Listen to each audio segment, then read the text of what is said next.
Hey, welcome to the show, everybody. So this was a short notice, really unplanned event.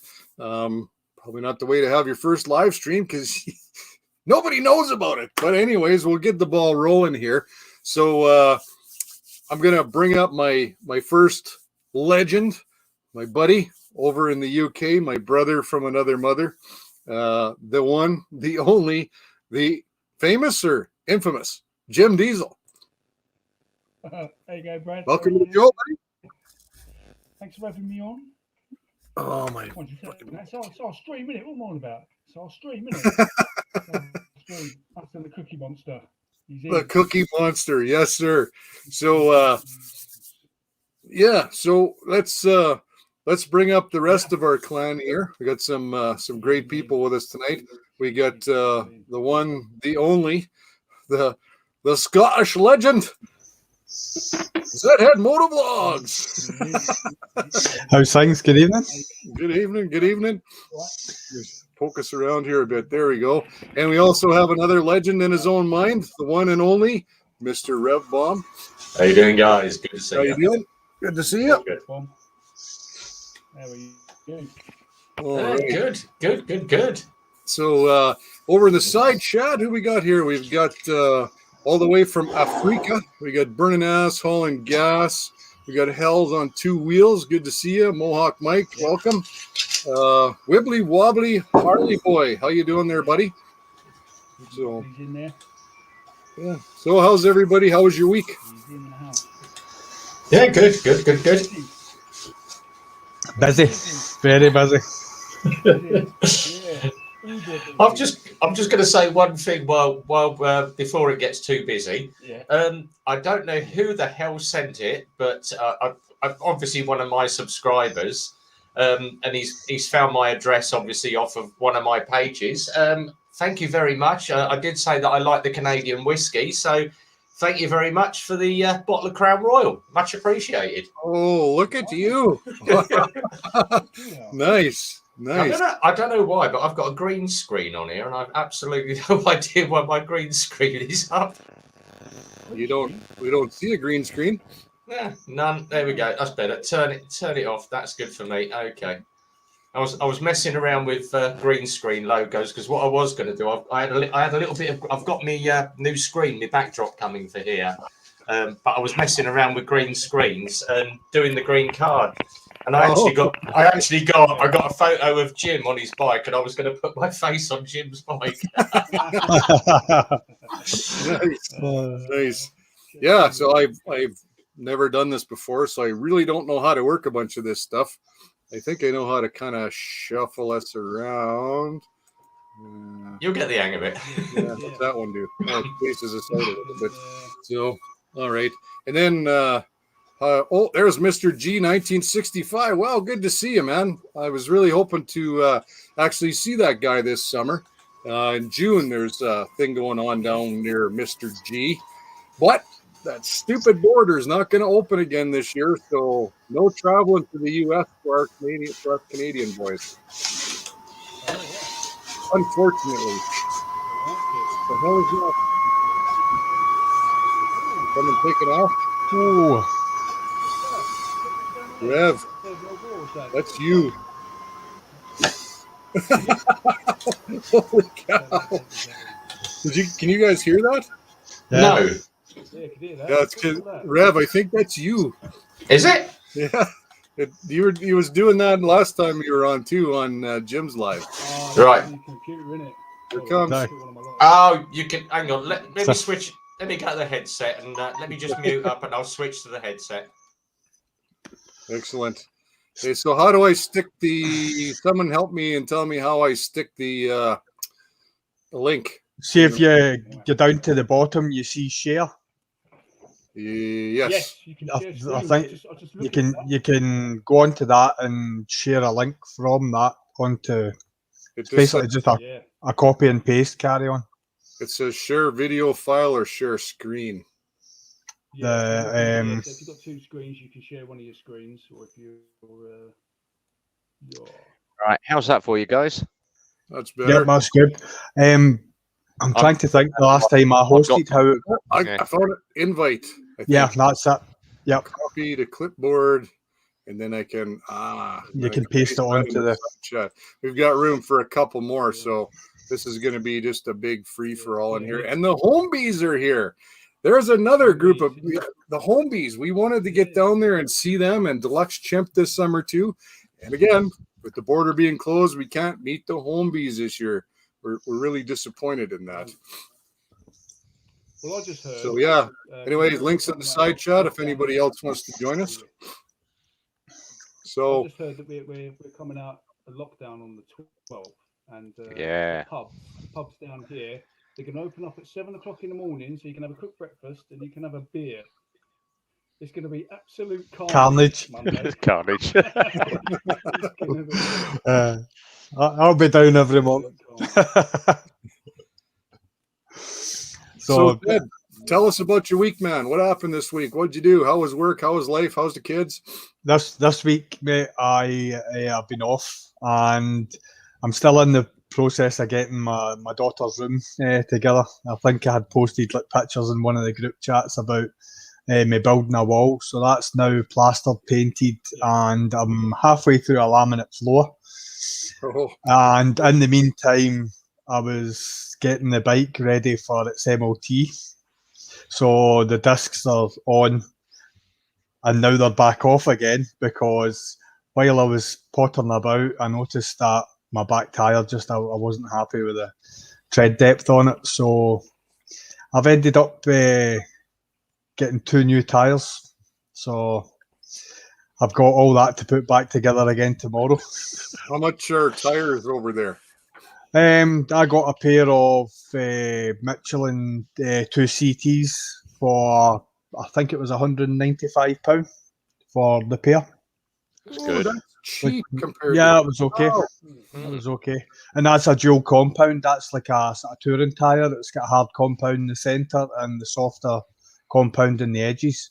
But from what I can read, the Michelin, the soft compound's very sticky and very grippy. So right. That's what I'm looking for. What did you put on? Did you put the 5s or the 3s on? No, it was the 2 CTs, the Michelin Pilot. 2 CTs. 2 CTs, yeah, very sticky. I've got 3s on the Ninja and I've got 5s on the Z when I get it. Yeah. See, even just like handling them, they actually feel tacky to the touch. Is that which is strange, because I've usually got a silicone spray overcoating them, because it's like a mold release spray that they use when they're vulcanizing the rubber. They must not last very long, being that soft a compound. Hey. See, to be quite honest, at that price, I would be happy to change them every season. Absolutely, that's cheap, man. Yeah. I paid $325 just for my front tire. So, Sinister is here. Hey, Sinister. oh, Sinister Clutch, welcome. Sinister and Wibbly, come on, when you guys jump up here with them? Yeah. Quick one for you. Diesel, you've really kicked me off into this cruiser thing now after riding that Harley. We had I did one on the Instagram. We've got a customer called Moss. He's got a Harley, son's got a Harley. He brought his V-Rod in, loved it. And then he brought his Fat Boy in, his son's Fat Boy in. And oh God, that bike, that was the one that was up on my Insta. And then one of our customers, believe it or not, his name's Brian, but we call him Picard because he's a spitting image of Captain Picard from Star Trek.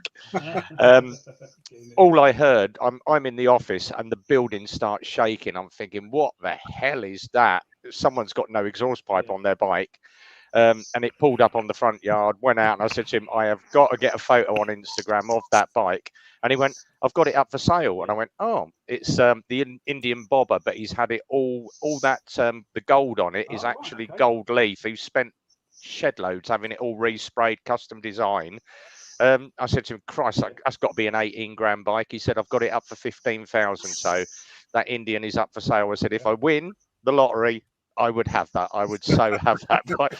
And he went, I thought you were a sports biker. And I went, it must be old age thing now, but I'm getting into my cruisers now. So it's funny you say that, Red Bomb, because like there's some times where the mood that I'm in, I don't want to ride the ZZR because that's not the style of riding I want to do that day. Mm.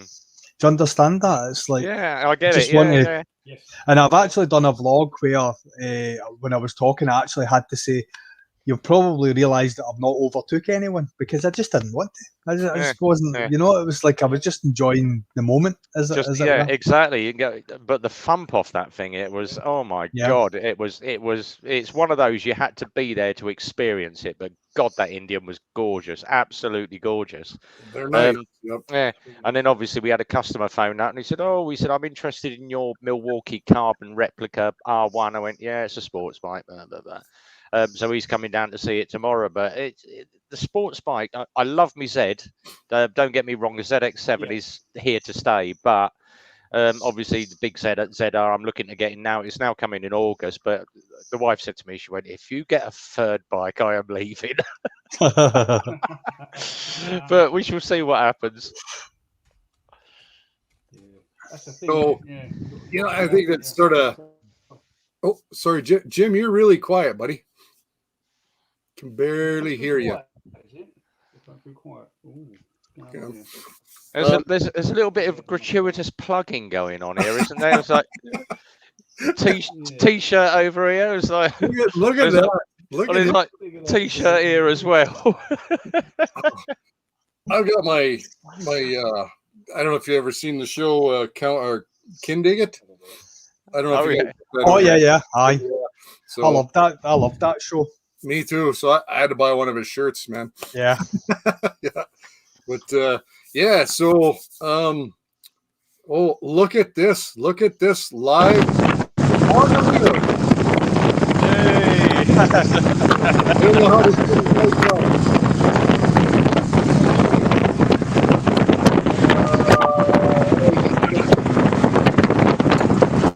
There we go. We'll just cut his mic off. He's joining us live on two wheels. That's awesome. That's Hey, cool. nice one, Salty. I like Nice that.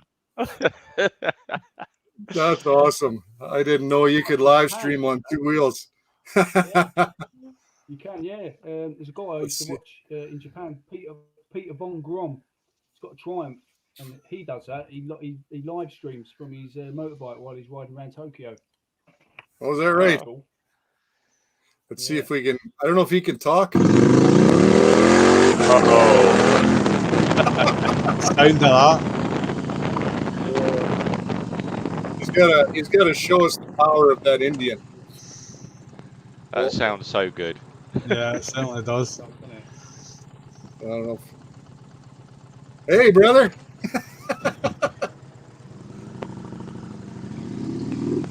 Yeah, cool. Let's see if he gives us some performance here. But yeah, well, that's cool. You got to have a guy on a machine. So hopefully he doesn't hit another oil slick. Yeah. At least if he does, we'll get to watch it live. Yeah,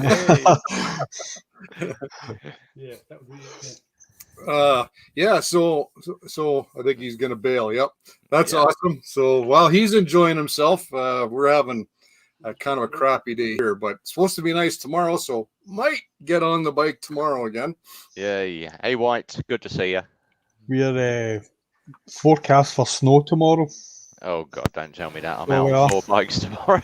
Aye, well, I got her yesterday. I had to have a flush ply rig out on the block there, and it was just supposed to maybe a millimeter of rain, it said, and +6, and it was -3 and absolutely blistering sideways. So that made for a long, miserable day. Yeah. It's tried to Yeah. snow here a couple of times. It's horrible. yeah.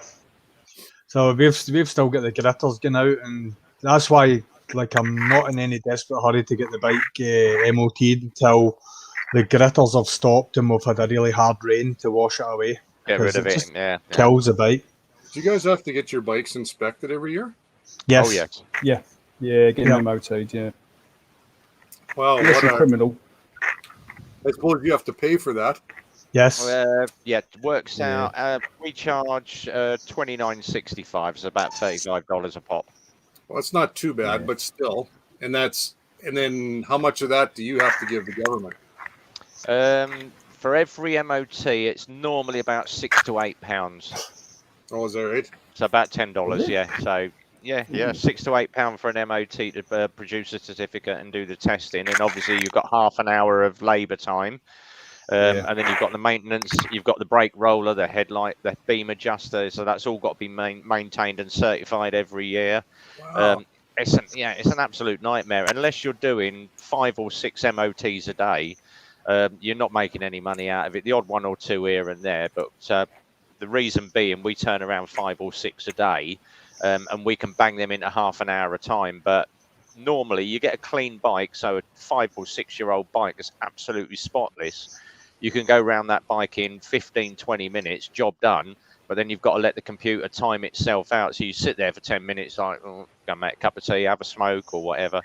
But obviously, I'm not an MOT tester. The big boss does the MOTs. I just assist. So I sit on the bike, do the brakes, do the headlight aim. And then obviously you have to hook, if it's on a side stand, you have to hook the front end up, hook the back end up. Some of the ones that we've had in, absolutely ridiculous. And people, you know the MOT spec, get your bike checked every year. The basic things, indicators, lights, horn, steering, you're not catching any cables, your brakes work effectively, but the amount that we come in, baffles missing out the exhaust, so they've got a tiny little number plate, and that's instant failure. Huh.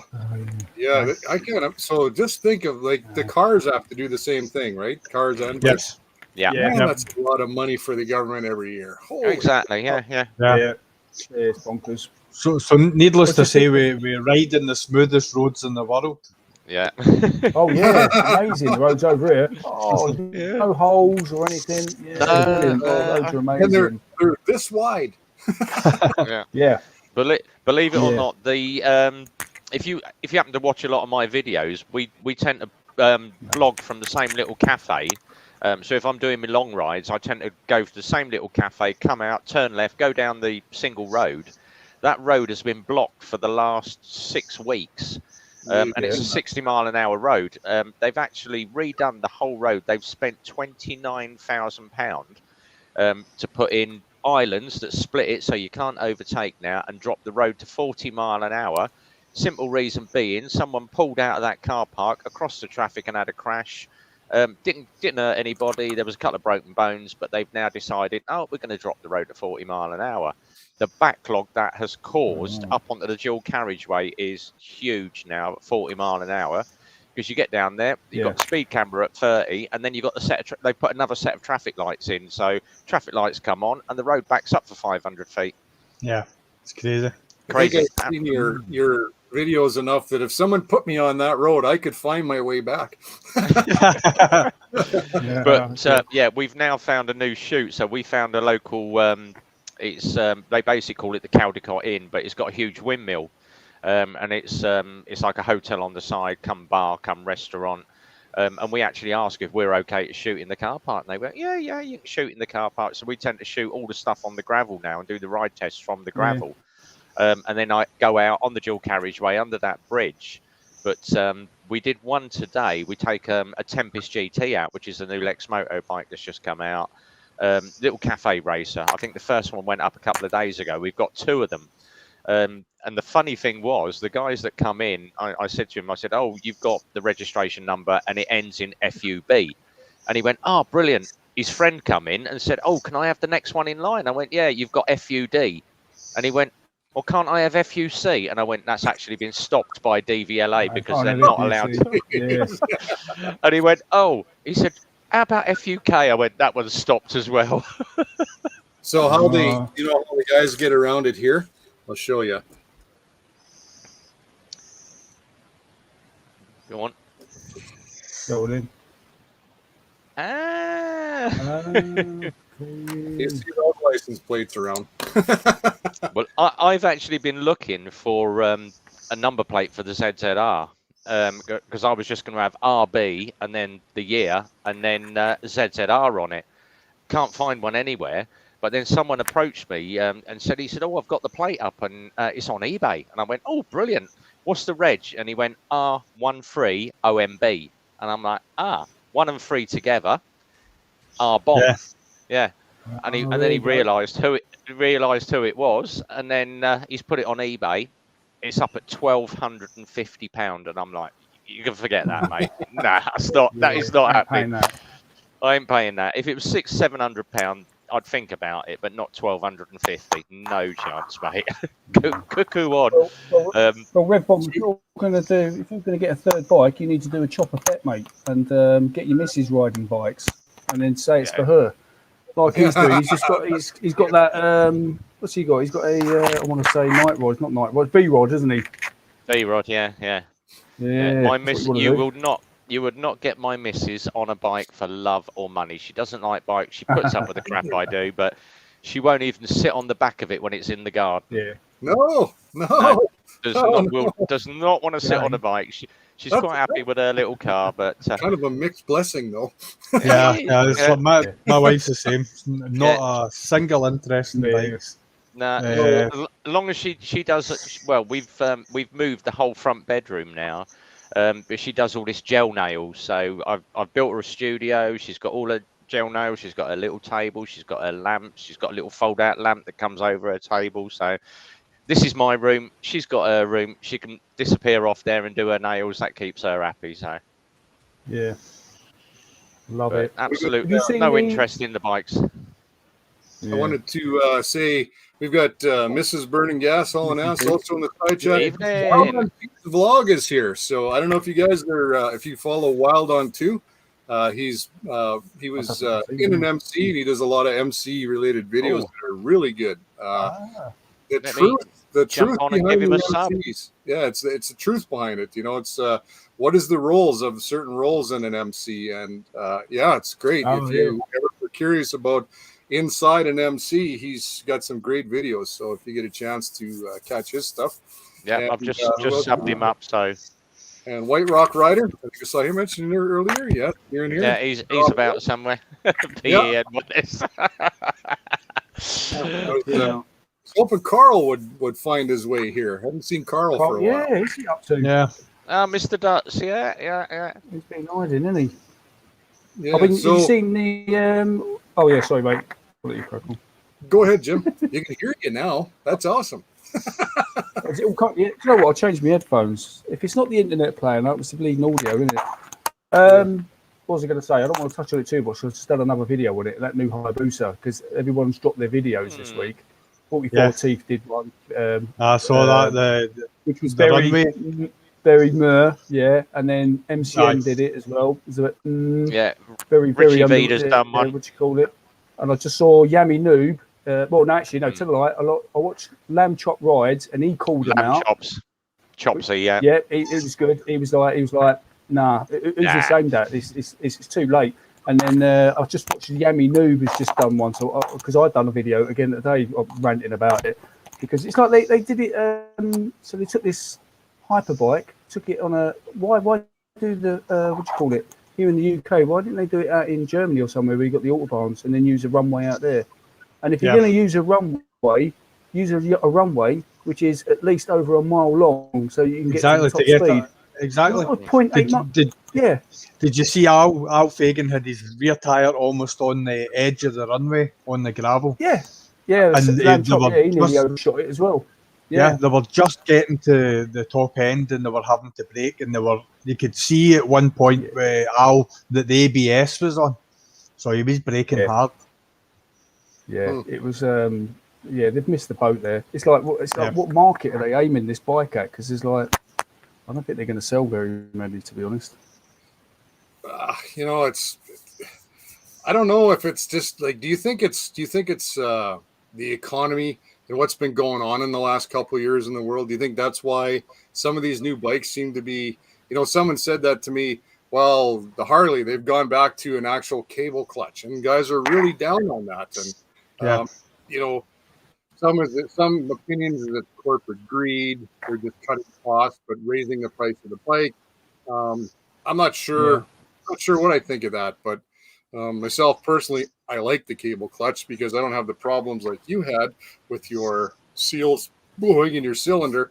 But Oh, my hydraulic. Yeah, weak and you can't pull the clutch unless it's on a motorcycle, unless it's hydraulic, right? But I'm just kind of wondering if it's the times, like it's hard to get a lot of parts. GM had to stop building cars because they can't get the chips for the computers. So they got to put 4 plants down.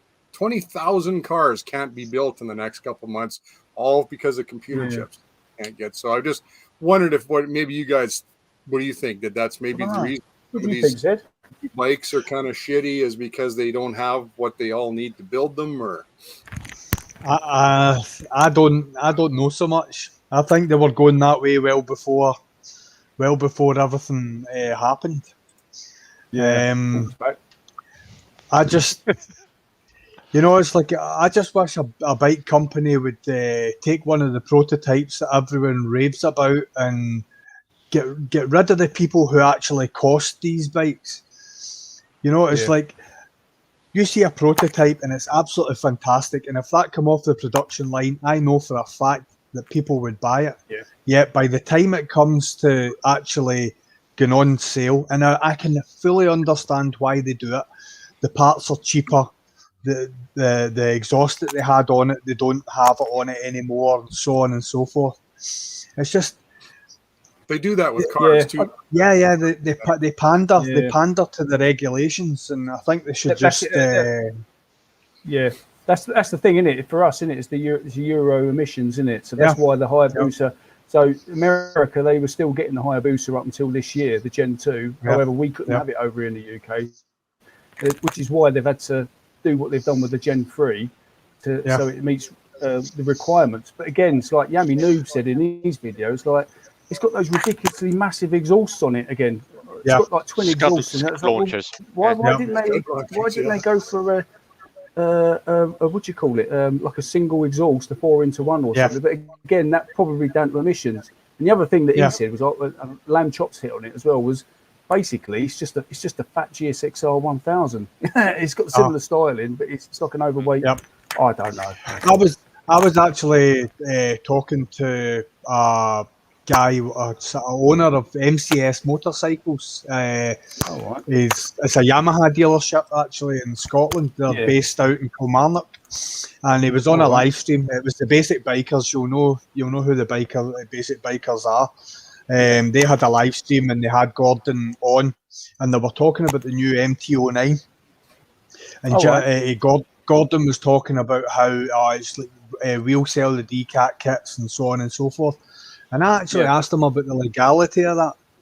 I said, where does the law stand on this? Because these all the bike manufacturers are having to comply to these Euro regulations, yet dealerships are selling kits that actually bypass the cats and whatever. And he's like, I said, the honest truth, he said, I don't know. He said, I've never had any issue with it. He said, he's going to actually have to look into it to see what the legality is. Well, yeah, because it's like with the back of the bikes, isn't it? Where they have to have the number plate has to be on those ridiculous. They have to come out, don't they, to the back of the wheel? But then you just get kits. You rip that off, didn't you? And then put your own kit on. So it's like you just said the legality of that. Is that illegal? Or it ain't illegal. Euro 4. Yeah, Euro 4 and Euro 5 legislation. Back in the 70s and 80s, normally the last part of the bike was either the rear tyre or the end of the rear silencer. And Brussels law, typical Euro bureaucrats have actually stated the last part of the bike must be plastic. So it must be either the rear number plate or a rear hugger. What point is a piece of plastic at the back of a bike going to stop you from having a smash? Yeah, it ain't, is it? Yeah, and the same with when they did the ZZR. Obviously, they brought out the Gen 2, the Gen 1's lovely looking bike, nice set of exhausts on that. You had the nice like straight chrome pipes coming out of that. They released the Gen 2 with them huge, great scud launchers on that look absolutely ridiculous. And they've done it on the H2 Kawasaki, the H2Rs as well. They put them dirty, great big cans on them, and then they go, oh, yes, but we've got a new edition Kawasaki, which is a performance sport. And they put a really good set of Acroprovics on it. Yeah. What's the point there? Well, And- those exhausts that you're talking about, they're holding garage doors open up and down the country as we speak. Yeah, because Yeah, people yeah. just they rip them off. First put thing their- it comes put- off. Yeah, and then you see them all over eBay. Comes with original exhausts, and a lot of people are going up, nobody picking the cares. bike up. Keep the exhaust, mate. I don't want them. Aye. Yeah, I had that with my one. Yeah, You know, I don't dislike sport bikes. I guess I like everything two wheels. I haven't had one since my GSX 1100, and Yeah. that was in '86 when they first came out, and it was insane. Yeah. Like 100 miles an hour, Yeah, you could pull the wheel up like nothing. But Yeah. I would like to have one again right now. I've seen some beautiful new bikes coming out, but Yeah. this 55-year-old reflexes, I'll just get dead because I got 22-year-old brain, and I'll still drive it like a bonehead, and I'll get killed. But so, I don't know. That's why maybe an adventure bike might not be bad, but I don't know. My geezer glide is kind of there where I'm at in life, I guess. But, Talking of which, though, isn't it? Carlos from Guestone Lane, he wants to. He's videoed, didn't he? He's on about swapping out the CBR 1000, isn't he? Already, His yeah. video. Yeah. He's asking. Yeah. So what would we recommend for him? Because otherwise he's going to top himself on that CBR 1000. Something with stabilizers. yeah, a trike, a spider. It's like he said, because he wants to. It's like you said, Zed. He doesn't, because they've got the all the views and everything. You want something a bit more upright, because you can still go mental if you want to go mental, but then you don't feel like, because you're not hunched over, you can just sit back, relax, and just ride around normally at sensible speeds. Emma was on the live stream I was talking about. The MCS was on. Emma was in the side chat, and the boys were trying to get Carlos a deal for the MT09. Get the MT. Yeah, nice. But that's like a pig and nickel. It's a pig and nickels. I don't like it. See the front end. Do you know what I like is my guilty pleasure is that Suzuki B-King. It's got like the Hayabusa engine in it, but that's like a big note. Yeah, all my getting older ones, they're so expensive second hand. So did you guys see that he's not in here, but Chopper Fett got himself a new bike. I don't know if you guys have seen his last video, but he bought his dad's V-Rod. That's right. Oh, is it missing that share bike?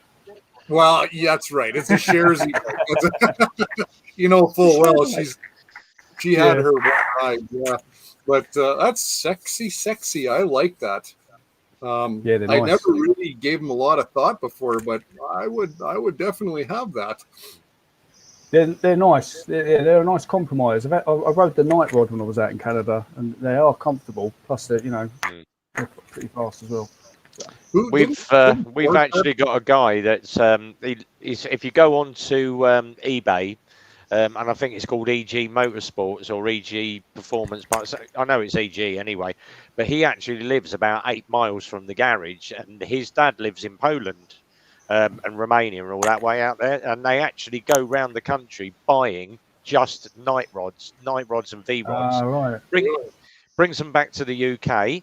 360 back tire on it, air suspension, and puts the stop and the tail light into the back mudguard, all LED. And he buys them in for about 15 grand and sells them out for 25. He does 2 or 3 a year. But they are, they are the bee's knees. Yeah. What? Burning Gas has one of his project bike? He does, yes. Is that right? That bastard. Wow. No, I know. I can't even remember the last time I've seen one here. Like, seriously, I can't. I mean, I suppose I could Google. I'm sure one of the bigger cities around here, someone's got one, but they didn't go down too well, did they? Because they were liquid cooled. Liquid cooled. A lot of the true Harley riders, didn't they? They didn't like them, because they said they weren't proper Harleys. They were air cooled engines. Yeah. Yeah. And they bought out the only thing I don't like. Muscle. Yeah. Sorry, mate. That's all right. Yeah, the only thing I didn't like, obviously, we get a couple of bike shows a year. So we get the trade show that's in Leicester, normally around February, March. Obviously, that's cancelled at the moment. And then you've obviously got your big one, which is MCN or Bike Live. And that's 2,000 or 3,000 people a day into that. But we went the year before last, Boss wanted to look at the new Rocket. He's got Rocket 3, but the older version.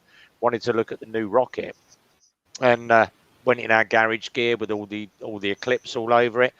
Boss walked up, sat on the new Rocket. I said, "What do you think?" And he went, "It's not like mine. So it takes a bit of getting used to, but would you buy one?" Love it. Yeah, really love it. Little snot-nosed 20-year-old walks up and went, "What do you think you're doing?"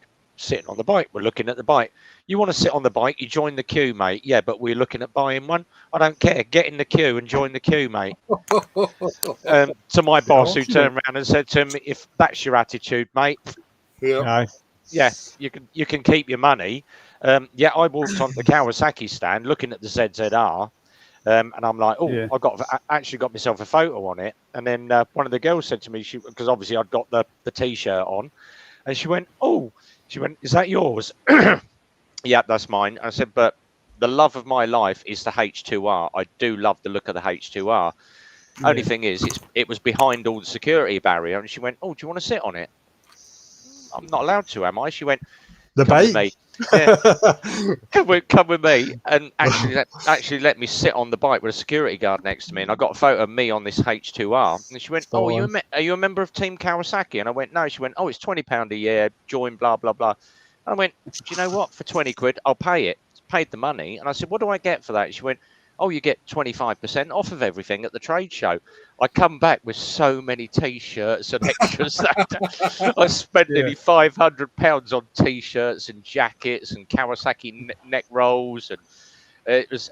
But I said to her, "What else do I get out of it?" She went, "Oh, do you want a free glass?" And we sat there for 2.5 hours drinking wine, sandwiches, all free of charge, just chatting Kawasaki. What? And yet we went back to the Triumph stand. "Can we get a look at the bike?" "No, there's still a queue, mate. It's 40 minutes. Attitude. Yeah. No kidding. Wow. Yeah. You want to sell a bike, mate? Get the people sat on it. You know, I know you had a queue, but if someone's there and they're willing to spend that money to sit on a bike, it's like someone walks in the garage and you can instantly spot the tire kickers from someone that's got the hard cold cash to spend. Yeah, certainly. Come on in. Do you want a coffee? Do you want to sit on the bike? Do you want to? Yep. Yeah. Sales are not going to come to you. You've got to chase the work. Well, I've bought my last 2 bikes from the same dealership, and Alistair runs the workshop side, and Lynn, his wife, works behind the counter. And I've seen myself. I'm out on the bike, and I'll swing by just for a wee nosy at the latest stock, and Lynn will, "Right, sure, I'll get a coffee and whatever." And Alistair will come out of the workshop and he'll go, "Big man, what you doing for the next couple of hours?" And I'm like, "Nothing." And he'll throw me the keys. He'll say, "Go and put some miles on that." Straight away, trade plates on it, and I'm away. I had the Himalayan out, a couple of the other Royal Enfields, the stock, just away out for a bimble about, putting miles on them for them. You know, and that goes a long way, because one, it shows a level of trust, and two, it'll have me coming back. Exactly. Generates the repeat custom from the definitely. With all the dealers that are struggling, because there was originally, I think, 12 dealers in Milton Keynes that actually do bikes. So you've got the main Honda dealer there, which is Grafton's. We had Mission Motorcycles, which was a main Suzuki dealer. And then you've obviously got, we had Stratford Motorcycles. All he ever did was MOTs, and he was doing 20, 30 a day. He basically handed his keys in for, "Don't want to do MOTs. We've taken all the MOTs on." Grafton Honda is still going, but obviously the girl that does all the parts, she's been put on furlough. You try getting parts from the Honda dealer, you phone them up and say, "Oh, I need this part for this Honda." "Yeah, we'll come back to you. We'll give you a call." Never give you a call. So we're having to source our parts now from London. Found another dealer at London. I said to him, we buy hundreds of pounds worth of parts a week for Hondas. We need the filters, we need the air filters, we need the oil filters. "Oh, yeah. Right, if you don't want my trade, if you can't be bothered to pick a phone up and phone me back, we're going to go to another dealer, mate." Well, that's survival of the fittest when it comes to exactly. But you know, the main Suzuki dealer, he basically went tits up last year when COVID kicked in for the first time. And his guy that did the parts, Marcus, know him very well. He's actually a stunt rider. And I said to him, what are you doing now? He said, I hung my keys up, mate. He said, I'm still doing my stunt riding, but I went out and bought a van. I'm doing bike deliveries all around the country now. I can do 5 or 6 bikes a day and make £1,000 a day. He said, if I was sat there doing parts, I'd get 200 quid a day. I don't know about over there, but getting parts here from the dealers, period, is really brutal. They were so far behind and out of everything. Like, I mean, an Ultra Classic is one of the, there's a million of them on the road here. And I went and bought a set of rear brake pads, and they said that's their last set, and they usually keep like 30 sets in stock, and they don't even know how much longer it's going to be before they can get more. You know, that and a couple of the other things I looked at that were more of a novelty than anything, but still can't get them. It's terrible. So. Brad, see the likes of the pads for the Harley. Are they actually made by Harley, or are they subcontracted out to another manufacturer like Brembo or? So that's a good question, Stuart. I'm not 100% sure. Like it's a very generic black box that does say Harley Davidson on the end. Yeah. Same as their spark plugs, right? But it's it's Champion plugs. It's not they put whoever porcelain on they want at the factory. But so on the actual metal backing of the pad and stuff, there's no indication of who built them. So see, I have no idea. That's how you're having to go back to them if you knew who it was because they might have an equivalent that fits another bike that if you know what that equivalent is, you're getting them for, because no disrespect to Harley, but putting a Harley name on anything, you could put a Harley on a pair of dirty socks and sell them for $20, you know. Yeah, that's true with a lot of stuff. Some of it's not as bad as you think. You know, I bought the nice derby cover for the side of my primary, and I thought for sure that was going to be a couple $100, and I got it for $70. It's billet. That's good. You know, and spark plugs pretty much the same price as at the parts store if you just buy like the Champion or the Denso or whatever. And and the brake pads, to be fair, I think they were like $32. So that's not terrible. So it's nothing. It's just like if there was the instance where they were struggling to get them, if you had another outlet, you know, like you knew. But a cup holder for my handlebar is $130. Oh my! Are you kidding me? No, no. There's Kiriakis for that. So Burning Gas says they're Brembo now, so maybe they are. I honestly couldn't tell you. I'm not sure. But and then there's some things like I wish he was in here to trash him a little bit. El Komodo, you know, he bought shit aftermarket heated grips, and he gets almost no heat through those grips. And you know, I had rider points. So I'll be honest, like every time you buy something from Harley, you have this little credit card looking thing, and you get points every time you buy something, and you actually get a fair amount of points when you do. So I had enough points built up from buying a bunch of other crap that I got my heated grips. I think were $375, I think, for the whole kit. Yeah.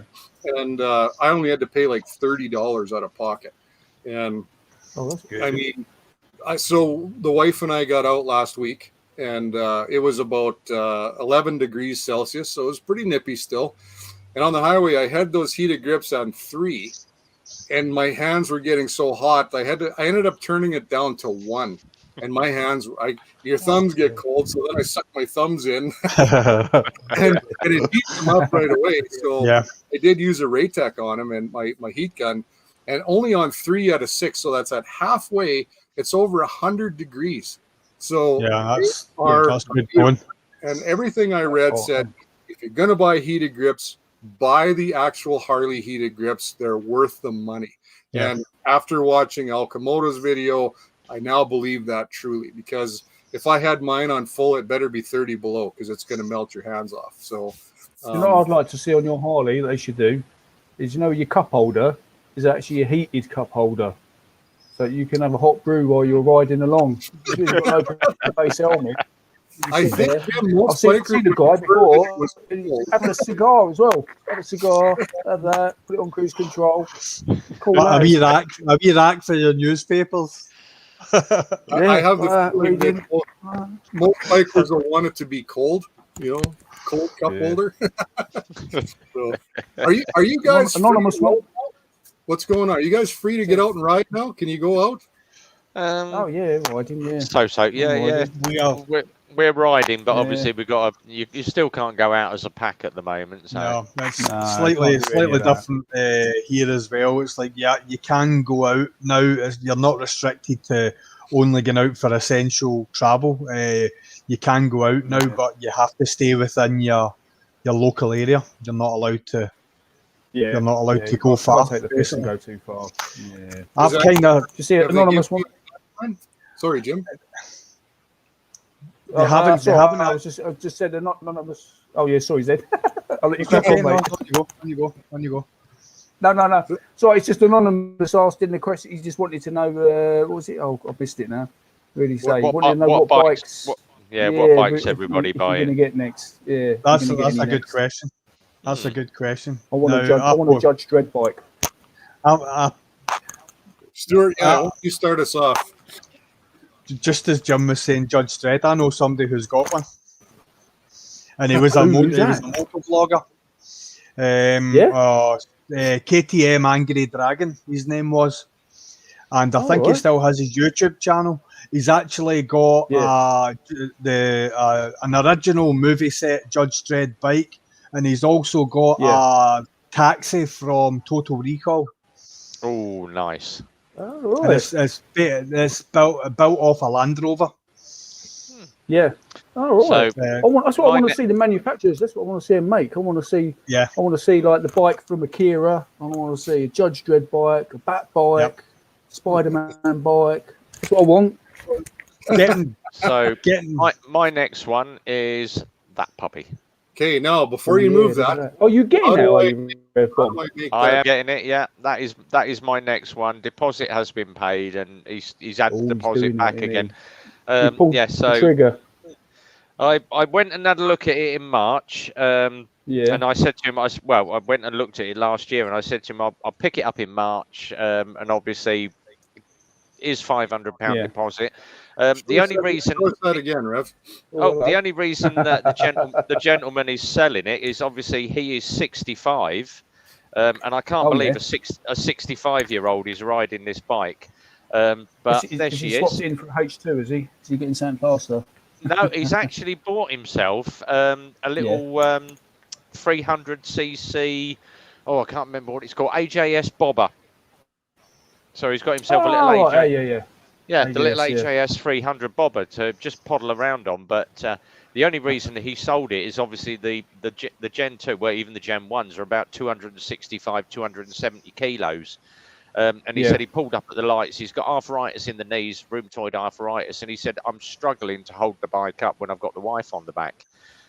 So he's put it up for £5,000. And I've had a look at prices of bikes. The Gen 2, it's the very first of the Gen 2s where they changed from the 6.0 to the 6.1 plate. So it's the very first of the Gen 2s, but you can tell because it's got the black bit on the inside. The next set of Gen 2s are green with a big bit of black on them. But he's got it's the performance sport version. But obviously I picked it up for £5,000. I said to him, there's £500. I'll pay the rest of it in March when I come up, pick the bike up. And he sent me the money back because I said to him, I can't have it till August now. Obviously lockdown, it's going to sit in the back garden. It's going to get rusty. I need to build the lean-to on the side of the house. So it's on hold. And he sent the money back to me in my bank. And I went, no, have the money back. So I've sent it back to him again now. But I said to him, when the rest of the money, when I've got the money, I'm going to come up to Leicester. It's about a 70-mile drive for me to go and pick the bike up. But he's actually said to me, he said, if you ever want to have a weekend out on the bike, bring your Ninja up, leave your Ninja here, take the Z out, have a run round on it. When you're happy, bring it back and swap bikes. He said, all you got to do is pay for the petrol. Happy days. But then he phoned me a couple of weeks ago. He said, I was routing through the garage and I found the green Givey luggage for it. He said, I bought green luggage for it.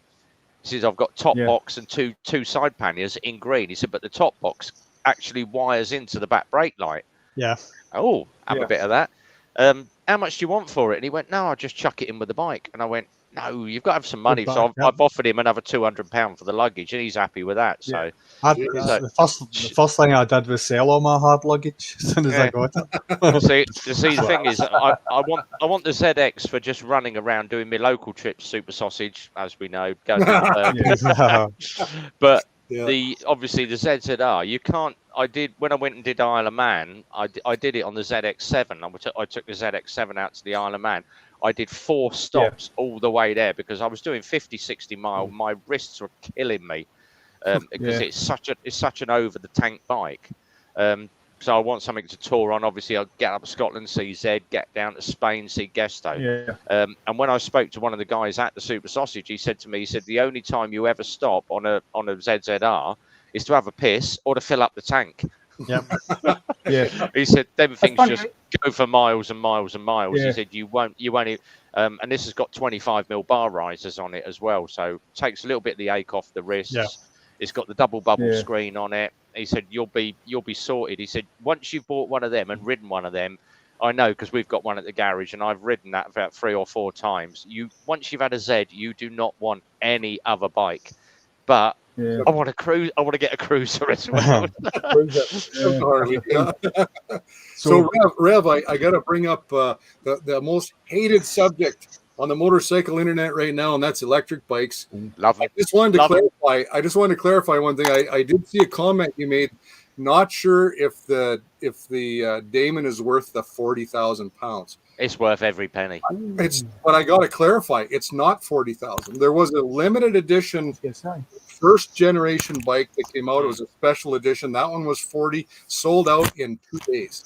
Exactly. If you're gonna go electric, spend the whole lot. Go for the top of the range. And the top of the top end Damon is only £22,000, $22,000. So that's competing along the lines of like the Zero then. No, that's their top end 200. Same as the limited edition, exactly, but it's not a limited edition. So it has all the performance: 200 miles an hour, 200 miles, and 200 foot-pounds of torque. It's the exact same bike, and they're $25,000. So very, very competitive price. That $40,000 you can't get anymore. There was only I think 20 of them. I need Damon to send one to me. I'd get on it. We've got the little basic. They call them 50cc equivalents, so you can ride these electrics at 16. But what they don't tell you is the scooter version called the Impulse, and obviously the bike version called the Cypher, can be unrestricted. And everyone's going, how do you unrestrict it? Someone has let the cat out of the bag, and obviously I wasn't meant to tell anybody. But it is very simple. All you do, hold the front brake, twist the throttle full on and turn the ignition key on and hold for 5 seconds. And it pops up with a little red bike logo flashing away. Bike is unrestricted. We actually took the Cypher out and it's on my channel. Someone said to me, can you do a full speed run on it? We actually got the thing up to 44 mile an hour. But in the UK, if you are 16, you are limited to 30. And everyone's going, yeah, but what if old PC Plod is behind you with the blue light on and you're doing 40 mile an hour? I said, all you've got to do is basically pull up, turn the bike off, hold the front brake, twist the throttle and turn the ignition on quick for 5 seconds. Bike's restricted again. Yeah, I didn't know. Yeah. Oh yeah, your speedo must be wrong. It only does 30. Ignorance is the best defense for everything. I didn't know. Yeah. Military's here. Hi, military. Hi, Stevie.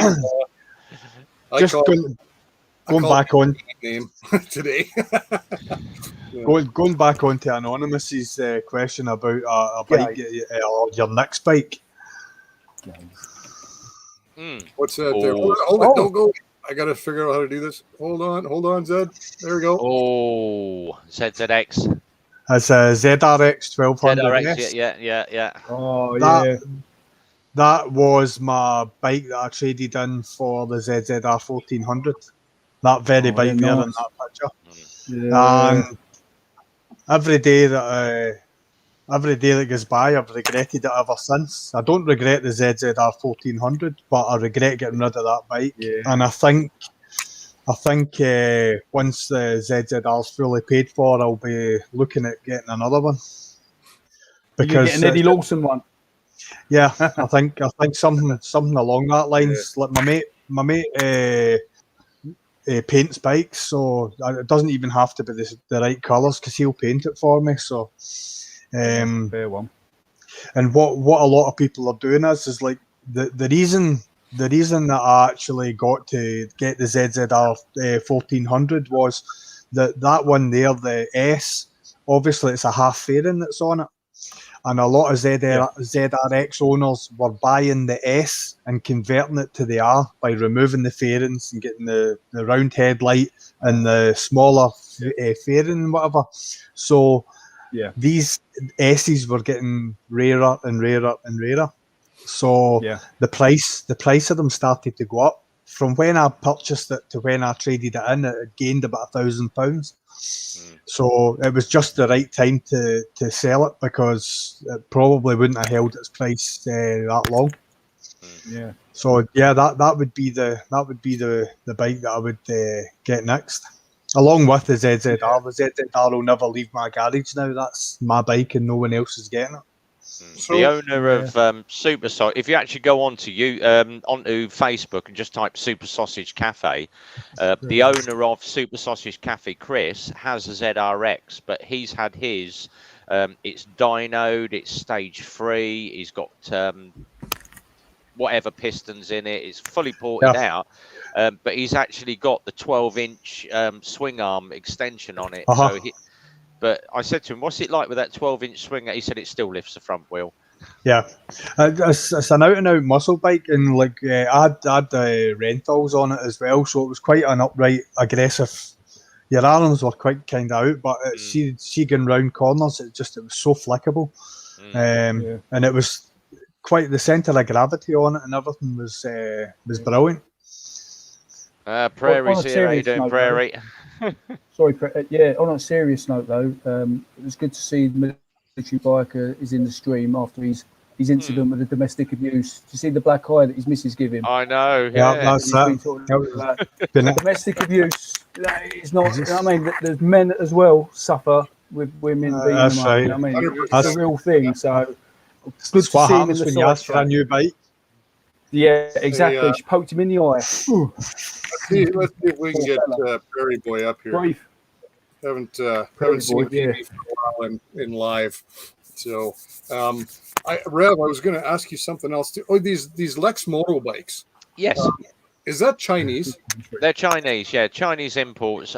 We were meant to have the first batch in end of April, and obviously with Suez Canal and the container ship blocking the Suez Canal, we're all backed up by about 3 weeks now. Bastards.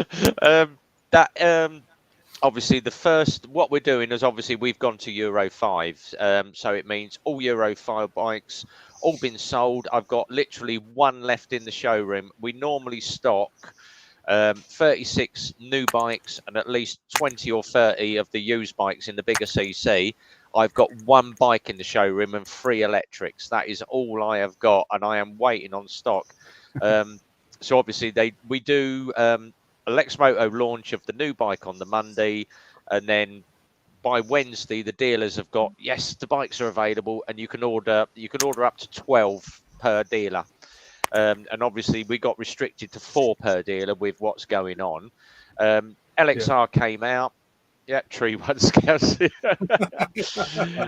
LXR Euro 5 came out, and they launched it on the Monday, and there was loads of speculation. Dealers have actually lost their dealerships for mentioning that it had a 6-speed box, that it had a brand new engine in it. It wasn't the same engine from the Euro 4 version. So we were sworn to secrecy, and I got called. A lot of people were calling me a twat because, oh, what's the new bike? Can't tell you, twat. I don't care. You know, my dealership is more important to me than being called a twat on YouTube or Instagram or whatever. The new bike came out, and then obviously Lexmoto phoned and said, we've got a bike ready for you. It's coming to you on the Wednesday. Brilliant. We built it on the Thursday. I rode it on the Friday and put the video up Friday night thinking, oh, I'll have a couple of 100 hits a day. I'm at 4,100 at the moment on that LXR. Ooh. But what's happened is obviously we weren't allowed to mention Eclipse motorcycles. I wasn't allowed to mention Rev Bomb. It had to be just a straight, this is the bike, this is it up close and personal. What does it ride like compared to the others?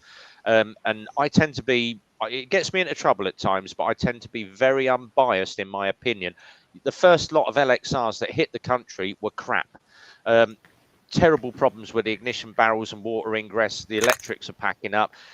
It went to the factory, they sorted it out, brand new lock set, and we had shed loads of lock sets come out. Gen 2 lock sets solved the problem. Then the other things they had, clocks playing up, but it was all down to this one ignition barrel that was designed really badly. So sorted it, problem solved. New LXR is really good. The new Euro 5 is absolutely spot on, smoother gearbox. It's got a 6-speed instead of a 5, but everyone's going, oh yeah, but it's only 0.4 of a horsepower more. Yes, but it's 500 RPM less at 0.4 of horsepower more. You're going to get better fuel economy. You're going to get a little bit more torque from the bottom end, but it's a 125. It does 60, 70 mile an hour. You're not going to be 100 mile an hour. It's a 125, people. Get with it, you know. For the extra 300 quid, is it worth it? Yes. But what the dealers are doing now, they obviously cottoned on that I'd done a video and it's being shared out. So and all the dealers are phoning me going, can we share your video? Yeah, if you want to advertise the bike, you know, I don't mind, share my video. I'm getting the clicks on YouTube for it. So I actually did my first £60 of YouTube money this month. So, woo. You know, I'm not a multi-million pound YouTube vlogger, but I made my first 60 quid. That goes to putting a service on the bike at the end of the year. So that's where my money goes back into the bike. Yeah. But obviously they've now put out the new Aura scooter, and we've got another scooter being released this Monday at 10 o'clock. I've seen the video, I've seen the bike, and it's like, as a scooter, Honda, Yamaha and Kawasaki have got some bloody competition, because this bike is half the price. All right, it's half the horsepower, but the price of it and the look of it, if you're getting a 125 scooter and it's a maxi scooter, and I'm thinking Uber delivery, Just Eat, anybody that wants to bang a big top box on it, the storage on it is immense. You can bang a huge, great top box on it, so it's going to be ideal. And for about 2.5, 3 grand, you've got a bike there for 2 years with a full warranty on it, parts and labour warranty for 2 years. Go and get this bike. But that comes out Monday, and we are looking to sell a shed load of those bikes. So, but obviously I'm backed up on 125s. We're short on ZSBs, which are 1490. The biggest selling bike. I've got a ZSB video going up tonight, and we sell 40, 50 of those a year. But I can't get them for love or money. And everyone's like, well, can we get this? Can we get this? I've got no bikes available. So, you know, I like, we don't have those here that I'm aware of. I've never seen them. There are some laws in Canada. I know that's why we don't have Chinese-made cars here. Although Buick snuck one in. Buick had their last one of them, the Rendezvous or something, made in China and imported back over here, and they didn't tell anybody, and that just sort of came to light here. But so not having any familiarity with them, other than, you know, you see them here like the little pocket bikes or whatever, the little pull start 50cc. But for actual legal on-road things, I saw a guy. Any good? Like, honestly, like, I know you can't compare a $3,000 bike to a $10,000 bike, but for money spent, parts availability, reliability, are they really worth it? Like, are they? You know, like I do. Yeah, what I do on I do a thing called Reach, which is very, very easy to remember on it. So you consider we'll consider 2 bikes. So I'm going to put up the CG12 or CB125 Honda, biggest 125 bike that you can buy. They retail about £3,000-4,000 for a brand new Honda CB125. The Lexmoto equivalent is just under £1,800, so it's half the price.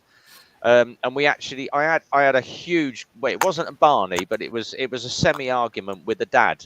And the son had come in, he'd seen the ZSXF, and the son's going, I love it, it looks just like a Honda. And the dad went, for the extra £1,500, buy a Honda, because Honda's more reliable. It's gonna, you've got the Honda name backing it up. Yeah. And I said, you know what? There isn't much difference. And he went, why is that? And I went, the Made in the same factory. Lexmoto has a Zhongsheng engine in it.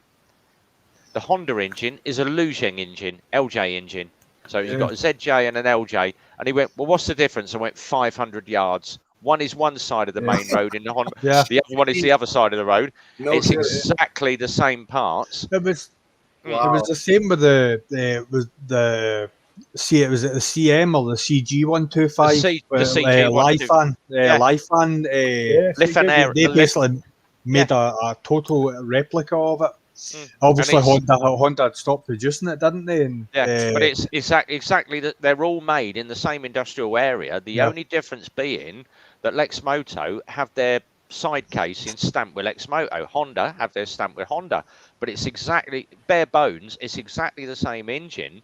And as long as you run them in, you keep them maintained and you service them. And if you look at some of the Facebook pages, Lexmoto Owners UK, and I've got a comment on one of my videos that I did, and the kids actually said, "Oh, I wouldn't touch a Lexmoto scooter with a barge pole now." And I've actually replied to him, "What seems to be the problem?" Oh, I bought a 50cc scooter. I paid £1,200 for it. It lasted me 6 months till I dropped it. Right. So, yeah, after I dropped it, it had loads of electrical problems. The engine kept playing up. Well, you drop any bike, get it to the garage, get the damn thing checked out. And I actually state it on the video that's going up tonight. I actually state that. I go hammer and tongs at this kid.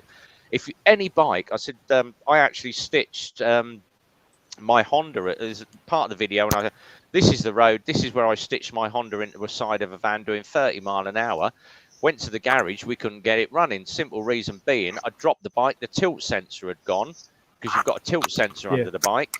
And I'd actually, as it dropped, it smashed the alarm, and the alarm had knocked the wiring out and couldn't get the bike started. De-wired the alarm, started the bike up, fired first time.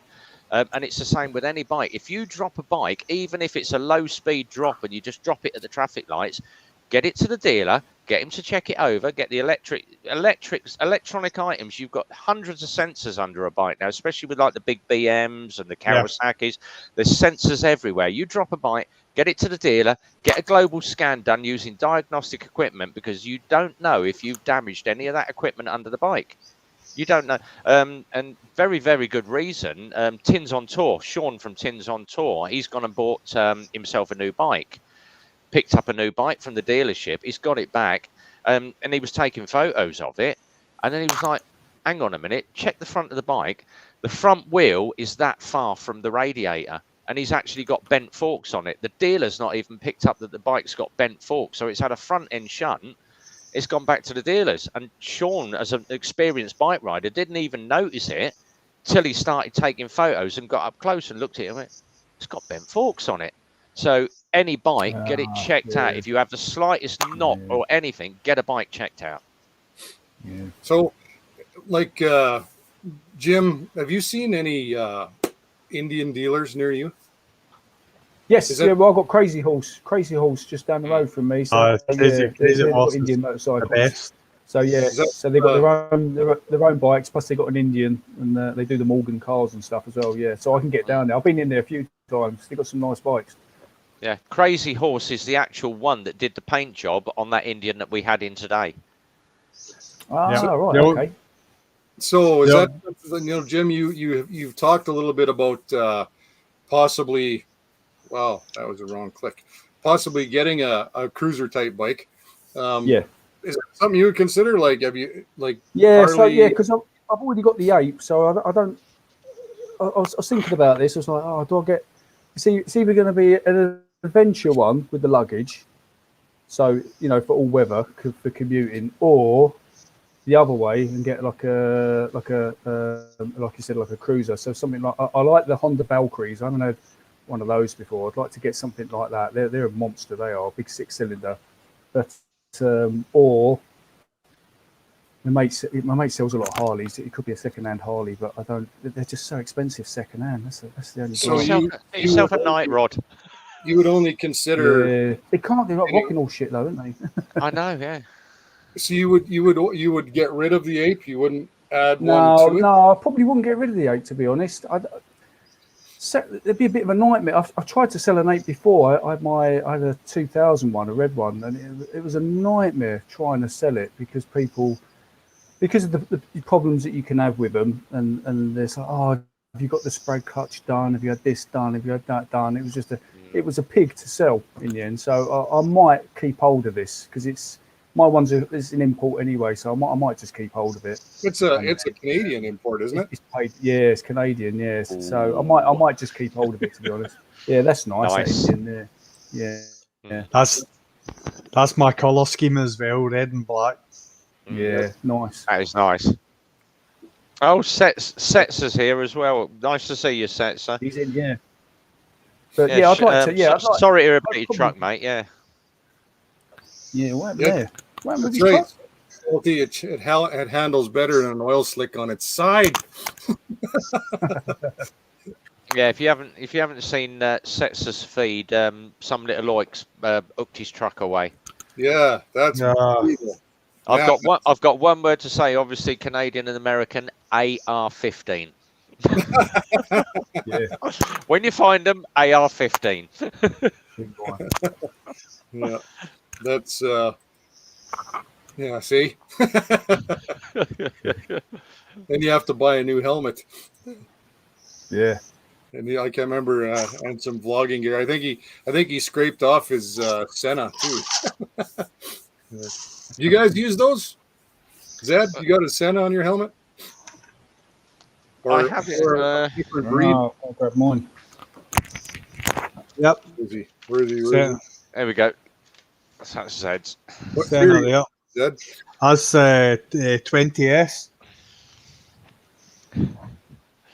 You've got one as well. So if you remember Buck Rogers, Cylon, right? So mine, and this is an LS2, so standard crash helmet from LS2. It comes with the kit that you can actually plug in to the bottom of the helmet. So let me just get rid of my gloves a minute. Bad habit of putting my gloves in. The actual torque button is there with the volume up and down built into the helmet. And then the battery goes this side, and it's on a USB charger. So your battery's just up there, Look at that. and it's all built into the helmet, and it comes as part of the helmet. So really Wow, good. But it's a hybrid, so you can flick the back over. Yeah, it's cool. Is that what you use to make your videos? Yeah. So on the side, Yeah. good old Drift Ghost. The new Drift cameras, I am not a lover of the new Drift cameras. The Drift cameras, the new ones are absolutely crap. If you're going to go for a Drift, buy the old Ghost because they are so bomb-proof. That has still got the scrapes on it where I came off the Honda. So I had that crash helmet on when I came off the Honda, and I stitched that into a van at 30 mile an hour, and it still works. Jeez. So, yeah, best little camera ever. Look at this knobhead. Hey, show him. Hey, Here he is. Let's Here see he your is. eye there, you loser. There we Let's go. see your What's eye. happening, boys? How are you? the pirates are here. Aye, Prince Harry. Hang on. Were you cutting the tree down when it hit you in the eye? Fucking aye. aye, aye. I tell you, mate. Fucking hell. I was painting my new deck, painting away, and then I turned around like that and took a pine needle straight to the eyeball, man. And I don't know if you can see it, but Look at Oh. that. Look at that. Rats. you know, That's a proper Terminator action, that, isn't it? Rats. Here he goes. Oh, Yeah. That ain't good. that's nasty. so yeah. So that was interesting. It was yeah. Oh yeah, fancy mate. That behind me. Yeah. Some geezer I know in Texas is an absolute legend. So yeah. Did Setzer get you that? Oh, that's admission right there. Maybe he did, maybe he didn't. Come on, buddy. Hook a brother up. Let's go. I have no stuff branding yet. I only branding I have is my DHV, my case. Hey, I'll trade you, Setzer. Yeah. See, look it. You take this, and it fits 3 GoPro batteries and 2 micro SD cards, all nice and What safe sort of it? Yeah, we got inside. Hey, I'll trade you. So how are we, gentlemen? All good. all right, Yeah, mate. good. All right. Somebody good. just got a road trip. Cheers. Yes. Cheers. Yeah, Cheers. cheers. Cheers. And, so what's What been have I going on? missed? You were up there. You were up there painting your deck. Your dick. Yeah. So me being me, mate, I don't like sort of mess around and stuff. You know, if I want to do something, I'll get it done, sort of thing. And I thought, right, I'll sand the deck down, sanded the whole deck down on the front, the porch thing, and then went out to get the the proper deck paint. And just as I was finishing off, I did that, doing the thing on the side, and it went like whack straight into my eye, mate. It was horrific. I actually thought that it actually went into my eye and came off, and it was still in there because I was like, oh my, and it took me out. It takes a lot to take me out, but it took me out. I tell you, Well, Fine, you go to the eyeball. Fine, so that's a good thing. yeah, Yep. looks like chlamydia. We got some like chlamydia in the side shot tonight, haven't we? Media. So we were just talking about bikes. Yeah. So this is the truth right here. All cameras and power equipment. He's probably got like 3 servers in there, and he is wired hard. Man, he's the man with the toys and the gadgets. I'll tell He you. is, yeah, and his editing is fucking phenomenal, man. He comes out with does some great stuff. Pink eye, laugh out loud. Someone's been farting in his pillow. And if it was anybody, mate, it'd be me. So yeah, we were talking about bikes and new bikes and what's everybody getting, and seeing as you're the new guy to the show here. Yeah. We know that you're thinking. We know you're thinking about it. Look, share some thoughts, man. What do you got going on in your noodle noggin there? Are you talking to me? Yes. Yeah. Talking to you.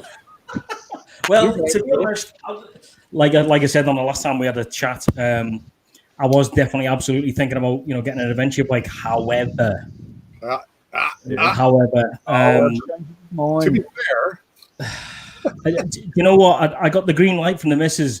I was like, I seen a few Harleys because we went out to a little saloon out in Longview, and I seen a few baggers turn up, and I was like, oh, that's nice, isn't it? That's nice. She went, well, she went, it's better looking on that fucking thing that you want, so go and get one. I'm like, what? Oh, She went, just get one. I was like, what? Green Shut light. up. She went, so I've got the green light to go and get a fucking big Harley Davidson bagger if I want one. It's just picking what I want now. I'd still love an adventure bike, mate. I would. I'd love one, but fucking if I'm spending money, I might as well go all out and just go spend fucking 30 grand on a brand new Harley. new Ultra Limited. Maybe, yeah. Yeah, sweet. We'll see. I'll probably change your mind next week. Again, I'll be back to a fucking adventure bike, but we'll see. Well, I think that would make Anonymous happy. He wants us all to have adventure bikes. So, Yeah. Do you know what, mate? If I'm firing 30 grand on a bike, then it's going to be a toss up between the Challenger and a Harley. If I'm honest, one of the baggers there, but I do like that Indian Challenger, man. I do. And if I'm spending 30k on a bike, then that comes with all the bells and whistles already on it. Then yeah, there's nothing wrong with the Indian. That's the only 2 bikes. Unless I was going adventure bike, the Harley or the Indian. That's the only 2 choices for me. I think. For me personally. yeah, I do like the look of that Challenger though. Sprinkles' one is fucking Salty's one is well nice. But yeah, Except for all those scratches on it, but except for all them scratches where he wussed out and crashed it. Yeah, you're right, Setsi, you're right, mate. I seen that you obviously handed Salty his ass on his bike, so yeah. did he ever? Yeah, scared the shit out of him. Yeah. So yeah, it sounds. I get the feeling that Setzer kind of rides hard. Hey, I think you're going to be burning some fuel to keep up with that lad. Yeah, definitely. I think that's fake news. Jesus. You were scared the shit out of Salty. I know it did. So that's my news. There'll be no video next week on Tuesday because I've not done nothing. I've been up there with no internet for a week, so I've done jack shit. So there's no video from me on Tuesday. Yes. Please feel free to swear as much as you like. I am nowhere near monetized, so Hey, I'm monetized and I swear like fuck on my channel. So what's the difference? That's fun, isn't it? that give you wood there. It's nice, isn't it? Very nice. Yeah, that's nice. Mm. That's It's pretty nice. sexy. Yeah. Very But- sexy. Oh, it's a toss up, man, between that and the Ultra. Isn't it? Yeah.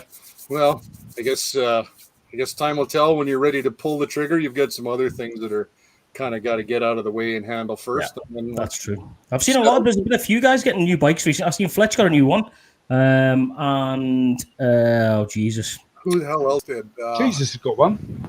Jesus got one. Yeah, Jesus got one. Chopper got one, and Travis from Dunlife, he got a new one. But I haven't seen anything yet, so don't tell me what they got. I haven't been I able to don't know watch what Dunlife got. I haven't seen his yet. I do know what Chopper got, but we Don't did tell talk about that before you got here. So Yeah. Good. Yeah. Like I say, I haven't had the internet, so I need to go back and watch everyone's stuff and find out exactly what went on. I did enjoy, obviously, Stevie, watching your latest video. What the hell was it with that pig? Oh, yeah.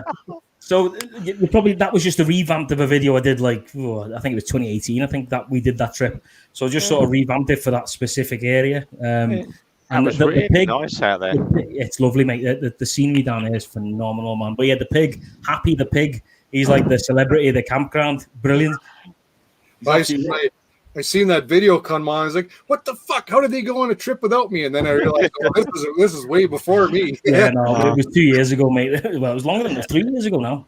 Yeah. But, yeah, I was looking at the pig thinking Diesel was going to be chasing that with some hot sauce. brilliant. That pig. What you don't see is that every morning you'd hear him coming. He'd be like outside your tent. He'd be like, you'd open the tent door and he'd be there like in your face, and he'd try to get in your tent and everything.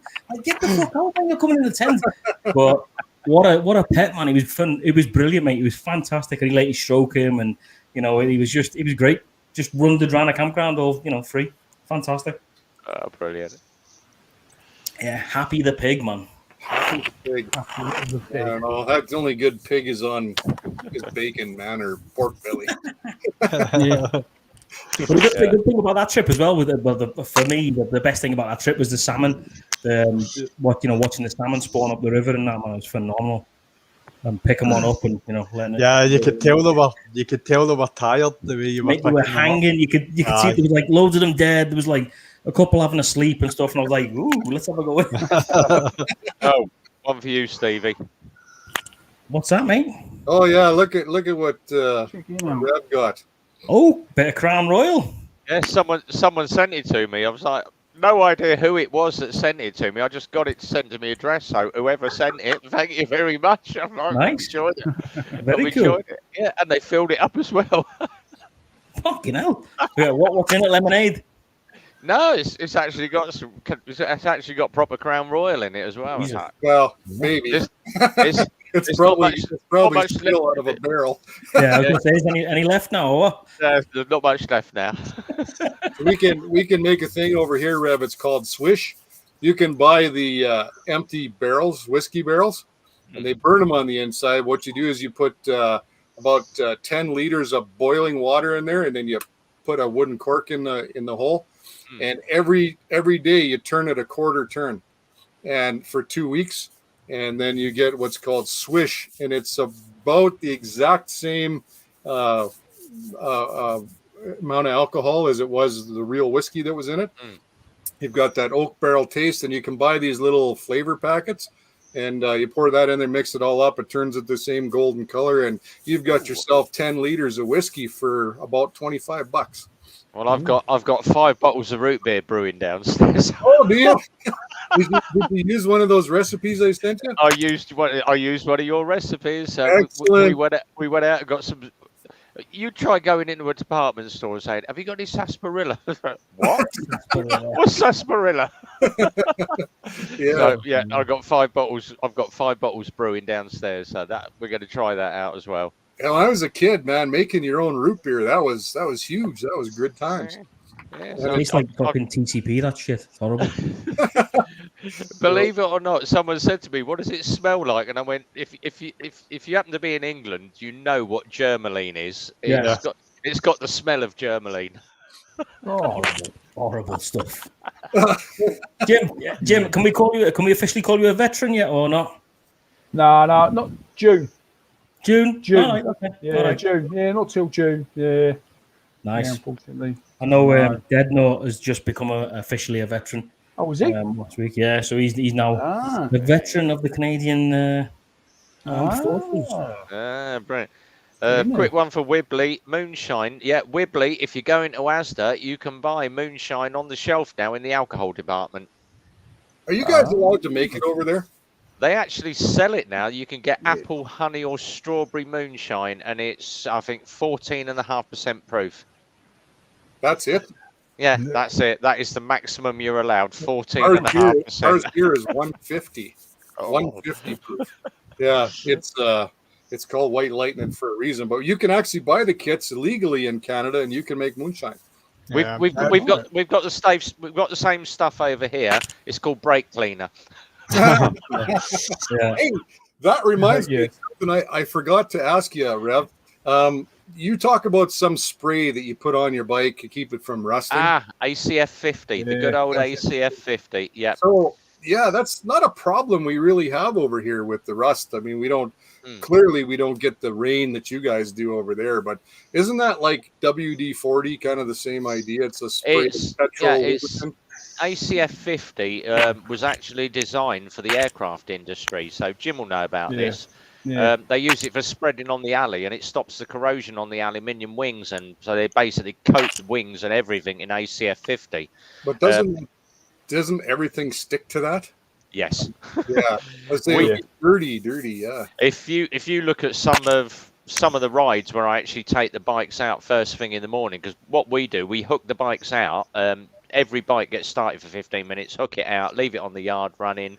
But if we've got a really windy day, we've got a gravel road at the side, and all that dust from the gravel across the yard, big dust cloud, hits the bike, and then you've got a bike covered in dust. ACF 50 sticks the dust to the bike, but all you got to do is to literally go over it with a jet wash, blow it off, job done. So Zed, you got that problem where you are? Do you have rust problems? Is it super rainy over there in Scotland? Yeah. Yes. And you know it's summer in Scotland because the rain's born. That's about the size of it. Yeah, pretty much. So obviously, like even the moisture that's basically in the atmosphere in Scotland constantly, you tend to get it, especially throughout the winter. I mean, like if you don't spray your bike up when your bike's laid up, because personally, once they start salting the roads, I don't take my bike out because the salt on aluminium and the rest of your bike, it just kills it. Did you get that right? Aluminium, not aluminum. Aluminium. Canadian now. Shut your mouth. So just a quick pointer. Obviously, my bike comes out, and I do it religiously. I have a planner.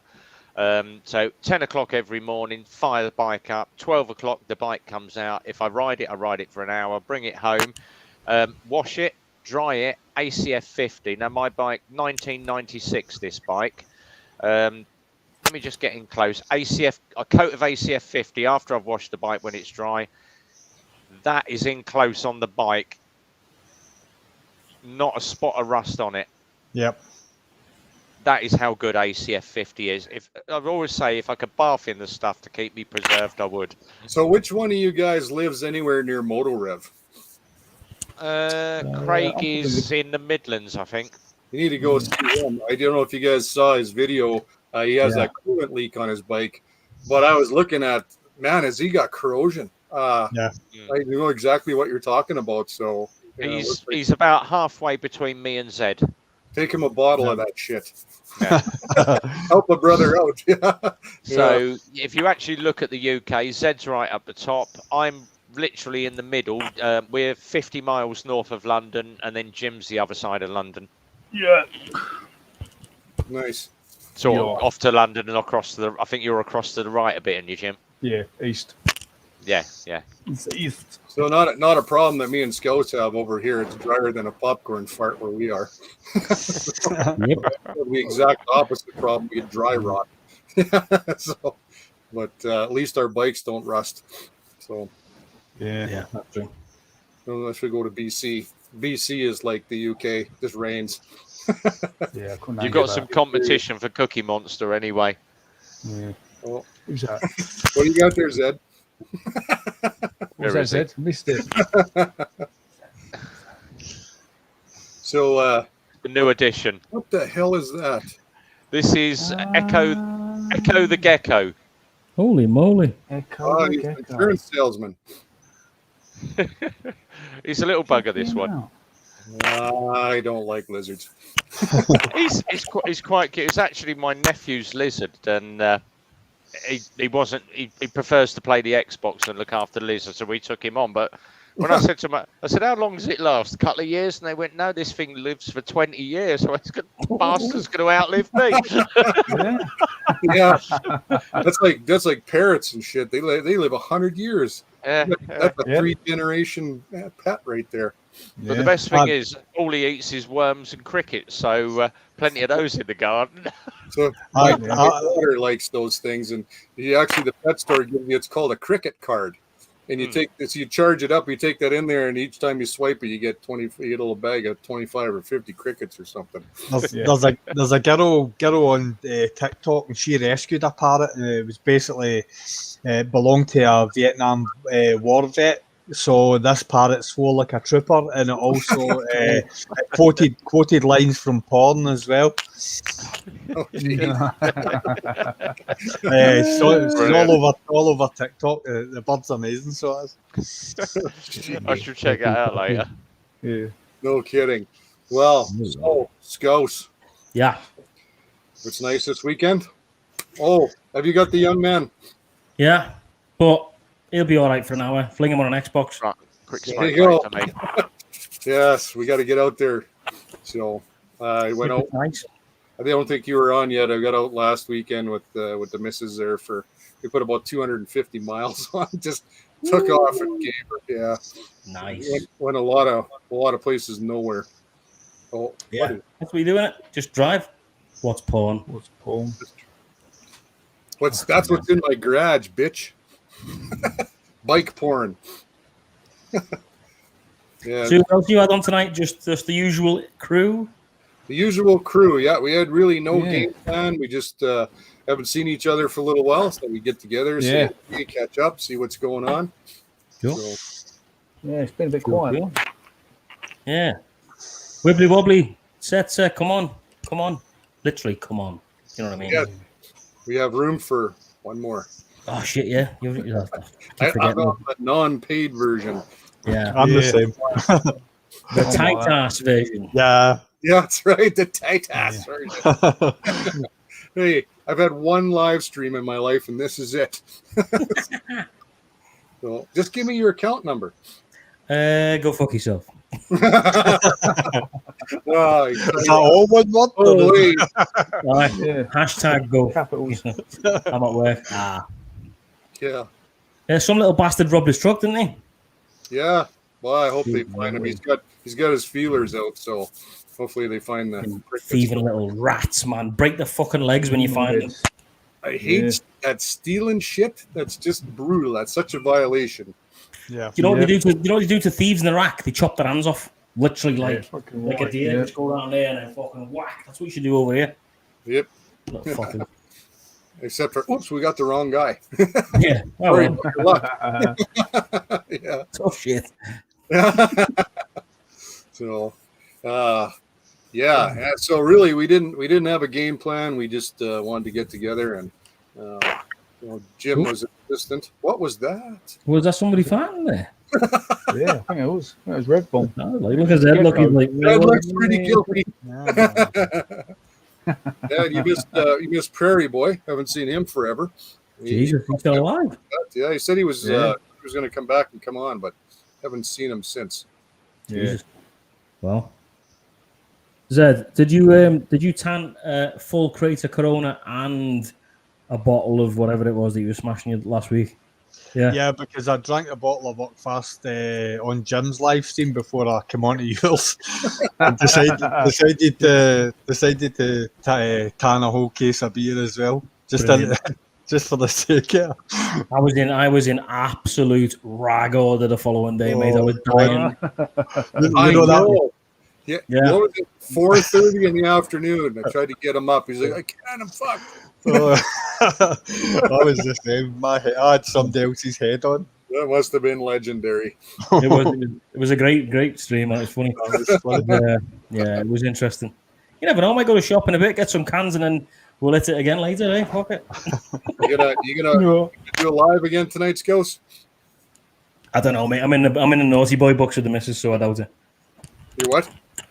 I'm in the bad boy books with the missus. The bad boy books. Yeah, I've been a naughty boy. You've been up painting your deck. Yeah, but nah, it's just yeah. You know what women are like? Yeah, don't like it. Well, fuck you, then. That was it. Started hitting the deck with a hammer and that. Fucking hell, you don't like it? How'd you fucking like it now? So you made a good impression on the neighbors. Oh yeah, yeah. It's all right. It's, yeah. Jeez. It is what it is, man. Do you like my new Canadian T-shirt, by the way? My new Canadian shirt. I look like a proper Canadian now, don't I? No. Lumberjack and that. Obviously, it's Dixon. Yeah, I'm gonna order one. So I wanted the one I wanted. They're out of stock right now. Mate, they're always, you've got to be like, honestly, you've got to be sat there. When you know it's coming out, you've already sat there and order it straight away because within inside an hour, they're fucking sold out. Every Yeah, time. what are you drinking? Are you looting juice? Diluting juice. Yeah. What? I've got a ZZ to build tomorrow, so I'm stone cold sober. Oh, what the hell? Rebuilding a 186 brake horsepower bike where a hangover's not advised. No. I tend to agree with that one. Like, Well, I can't drink either and get hammered because, unlike you, I don't want to be in shit with the missus. So I got to take her to the lake tomorrow for a picnic. So, treat yourself. yes. Switched up now, fresh orange. Is it just me and you that's bevying then, Jim? No, I'm not. I'm having decaf coffee. Me. Just me. I'm going. Just me that's an alcoholic. Then. I am. I'm riding at 6 a.m. in the morning, so got to play safe. Wish I was riding at 6 a.m. in the morning. Yeah. So, I've been on a ride for a while. There was a really good, I don't know who's put it up, but there was a really good post on Instagram this week. Someone's actually put, I don't know what bike it is, but it's a sports bike and it's got a copper with his blue flashing lights. He went, it's very unsportsmanly, letting me get up to speed and then trying to chase me down with the blue lights on. Was Wibbly saying I went to 4 a.m. I went to bed at 4 o'clock in the morning that night. Yeah. Jesus Christ. So what do you think about Prince Philip dying today? Have we talked about that? Yeah, it was a shame. we That was have great, not. Oh yeah. I know. It was a shame. If you have a look at Epic Adams' moto vlogs, he actually cooked for him. Yeah, I saw that. Really? Right. Yeah, it's really interesting. Yeah, I thought, he's hit the algorithm right on the head, isn't he? Yeah. Just released that today. I know I should, as a good Canadian, know what happened. However, I don't really watch the news, so I don't know what happened. He just died of old age, mate. He was 99. I think he was 2 months It was off. 2 months off 100. 100. And he was in and out of hospital the last few months, wasn't he? And I think I remember that he was sick, but I thought he kind of came around. But Yeah. I've already had the photos coming in. So where are we? Only 30 people allowed at Dad's funeral. Tell everyone I'll look after the kids. fucking hell. Yeah, I'll bet he will. I was like, oh, right, that's really bad taste, people. You know, he's one of the royals. You got to look after the royal family. Prince Philip, though, mate, he was an absolute legend. He told it how it was. He fucking said it how it was, and you know what? He fought in World War II and everything like that. So to me, he was That's right. Yeah, just another veteran. You know, he's just. I still remember when he got in trouble with the BBC when he went to China and he went, "What do those slitty-eyed bastards want?" Yeah, he doesn't give a shit. He didn't give a don't shit. care. Do you remember that one where he was like, the photographer was fucking taking his time and he was Aye, live on That telly. was that Just was take- RF Fucking 100. hurry up. Aye. My, just my take the fucking picture. AOC 2 group didn't know what to do with himself. Yeah, he's brilliant. Yeah, What was it? He went to I think he went to a Got that. hospital in Birmingham or something, didn't he? Was he at a hospital in Again. Birmingham? And he said to one of the ladies in it, and she was coloured lady, and fucking hell, she went.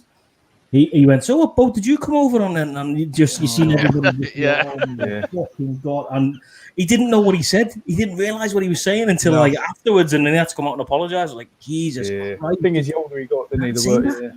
Yeah. I couldn't believe it. Say it as you see it. Oh, yeah, I'm sad he's gone, mate, because he was a fucking character, wasn't he? Absolute Yeah. character. Everyone will be getting So jacked the- up now. Get The ready for his older funeral. generation. Yeah. Well, this is it. You know, that was the generation of fucking not giving a shit, really, wasn't it? Yeah.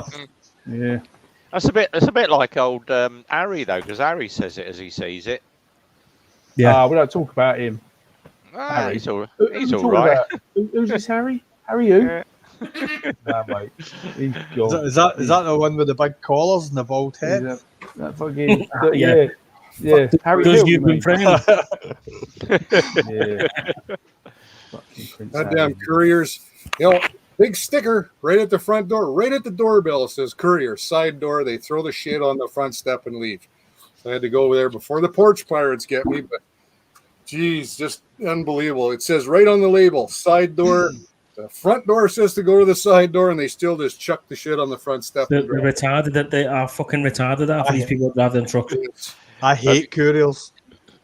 There's there was one because obviously I tend to run off of two separate channels, so I tend to use me Rev Bomb on my YouTube for doing all my bike stuff, and then I have a separate channel that the missus, when she goes in and searches crap music, and because otherwise she does it on my bike channel, I get loads of feeds of all crap music. Oh, God, yeah. you get So yeah, recommended. I tend to use a separate channel for that. But she found one the other day and she went, God, look at this. This is in America. And I went, what's that? And this guy's ex-military, and he got sick to death. Every time UPS delivered a parcel, he'd come out and his parcel was missing, and people were nicking the parcel off of his front door. Yeah. He's actually wired it up to a flashbang. Yeah. And this guy picks the parcel up and I off saw it that. goes. Yeah. Yeah, Have it. yeah, I've down seen- down the I've seen steps. I'm like, there's a guy that does it, and what he does is he's got a mobile phone with a SIM card inside the box, and it's also like a glitter bomb. So when they open the package, it goes everywhere. That's good. I've seen that glitter bomb guy too. It just absolutely fills the car. Yep, rams it. Try and get that out. yeah. You But just would- hate it when you pick your skin and it starts bleeding like a motherfucker. Aye. yeah, but wouldn't you love to do just one of those parcels where you could do the mobile phone with a flashbang and just fill the box full of dog poop? Dog shit everywhere. Absolutely. Yeah. Did you guys Right, do this, kids? Did you guys ever light shit bags on people's steps? Oh yeah, That's just a Alberta thing, but do that. Yeah. get a bag of dog shit, roll it up, light it on fire, ring the doorbell, and run like hell, and then they come out. That's Right. it. Get up. Yeah. Stamp on it. Yeah. we I'm going to go treat myself to a gin. I'll be back in 2 minutes. we used to do a thing when we were kids. I don't know if you've heard of it. It's called knockdown ginger. We Yeah, call yeah. it. We used Yeah. to call We it. used to knock-up tease the kids, and we used to knock the front door and run away. Well, Yeah. we came up with it, and we got fishing line. But obviously, when they pulled it, the fishing line broke. So I said to one of my mates, "Go down the road and get some carp line. It's like 60-pound pressure on that." We were across the other side of the road. We're like, dig, dig, dig, dig, and the guys opened the door. And then all of a sudden, we're holding this string, and a car come past, and we were the other side of the road. Oh, no. This car's hit the line. The door knockers come flying off. Yeah. Jeez. Yeah, ripped the door knocker clean off the door. It was like, oh, run. Yeah. That's mental. And the other thing that we seriously did here, it's not a joke. And that's cattle tipping. You guys ever heard of that? Yeah. Aye, Yeah. Heard of that one. You don't go up and give them like a poke, because that doesn't work. The thing weighs 1,800 pounds.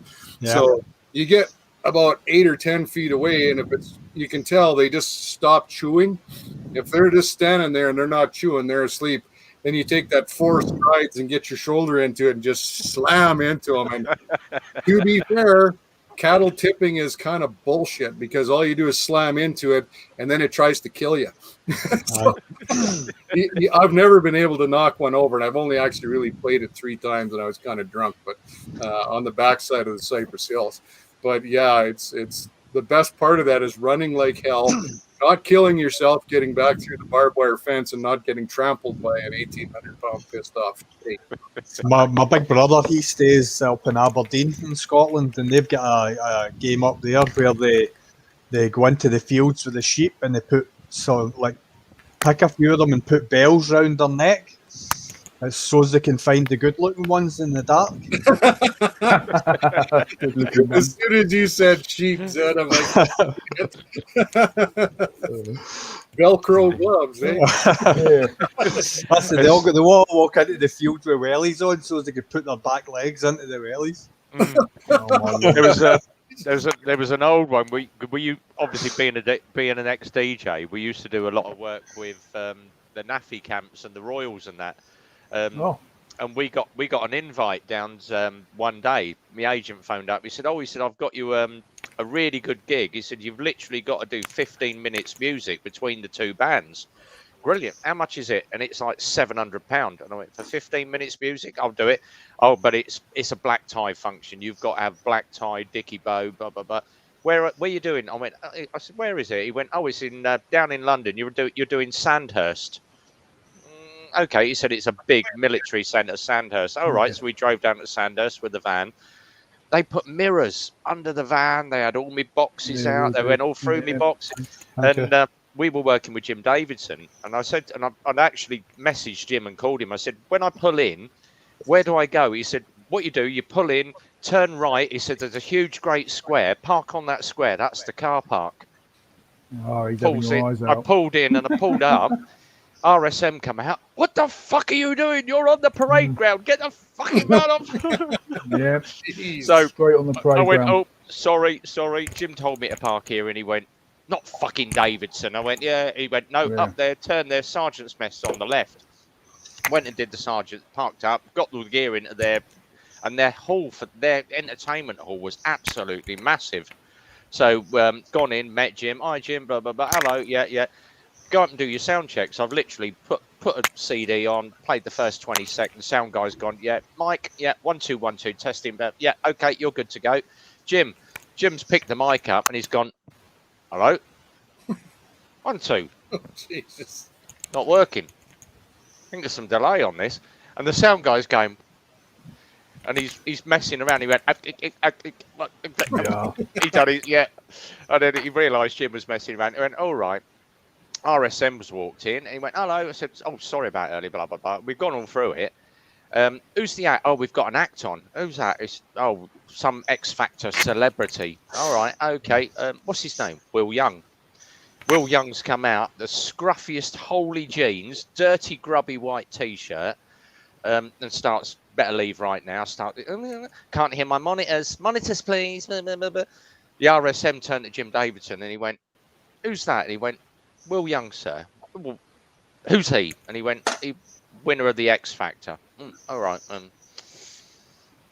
Done his little song, done about 30 seconds. The RSM turned back to Jim and he went, what did you say his name was again? And he went, Will Young, sir. And he went, cunt. Walked off. Yeah. He's scruffy fucking urchin.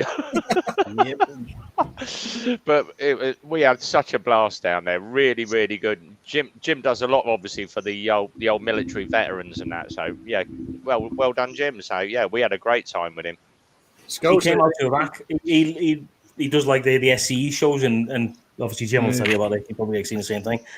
He came out to Iraq with Catherine Jenkins, and he came on stage and he was telling us that when he flew into Basra, obviously the helicopter pilots played a fucking bit of a trick on him. And obviously he started doing all this and setting the chaff off and stuff like that. But we're under attack.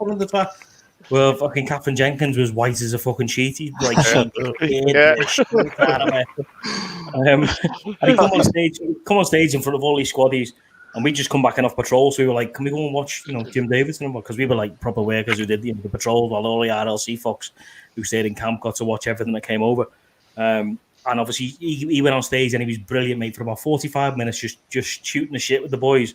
And then Captain Jenkins came on and started belting out fucking opera, and we were all like, "What? She's fucking fit, but what the fucking hell is she saying?" He said to her, I think, he said, "Oh, if the helicopter goes down," he said, "I'm shagging her first." She was gorgeous. So we were all sat there thinking, "What the fucking hell is she just singing away to all these squaddies?" Like, what the fuck? Did he do the story about hissing Sid, Stevie?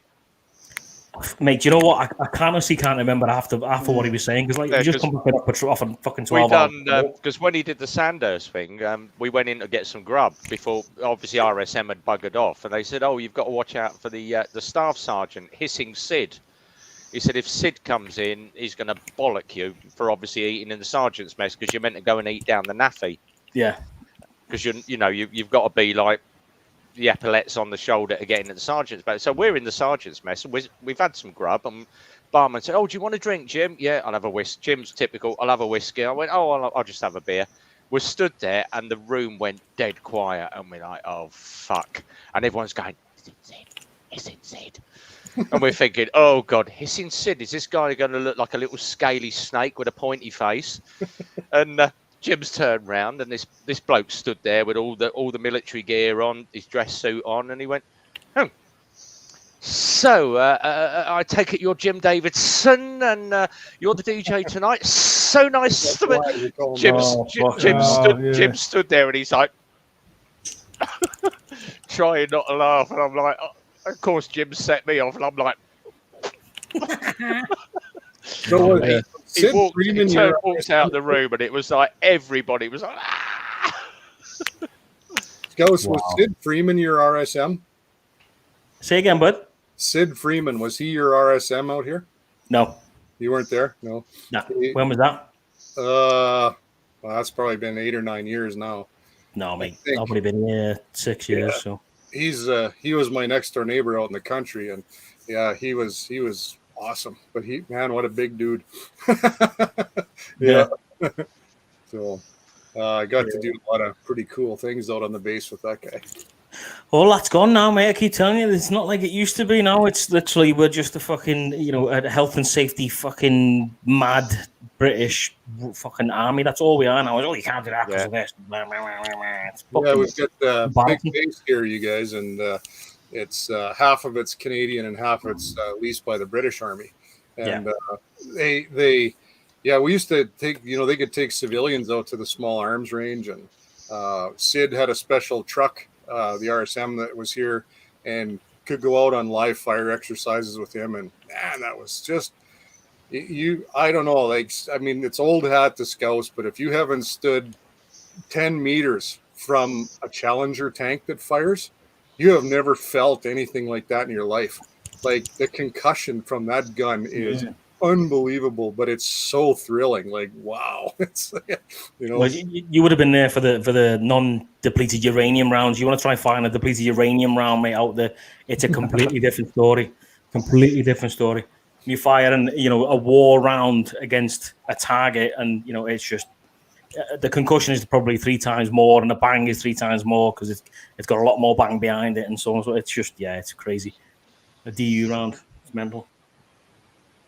But we'll try and get you on, mate. We'll try and get you on camp before I leave. Don't you worry. That'd be fun. Yep. So I got the new Viking bags on, was getting ready to go out on the bike, and decides to fucking mate. Oh, dude, that sucks. Mate, that's rubbish. Yeah. That's rubbish. There's Swami. Look, I was watching World War II in colour. You know how they remastered all that, and I was having a laugh, and I was actually thinking about you, Scouts, because it was the inflatable tanks when they were and they put the turret on top, and I'm like, you pick one up, a couple of guys pick it up and move it. It's a shame, isn't it? Yeah. Roll over a van and that. Brilliant. Clever though, mate. Clever. When the Germans used to come do reconnaissance, they'd seen that fake army Down south, and 100%. like, well, they're going to come over at Dover. Well, they simulated the whole airfields and everything. Yeah. Yeah. With the lights. Yeah, did the whole lot. Crazy, mate. Fuck, absolutely crazy. Clever, and the deception that they did against the Germans was unbelievable. Definitely.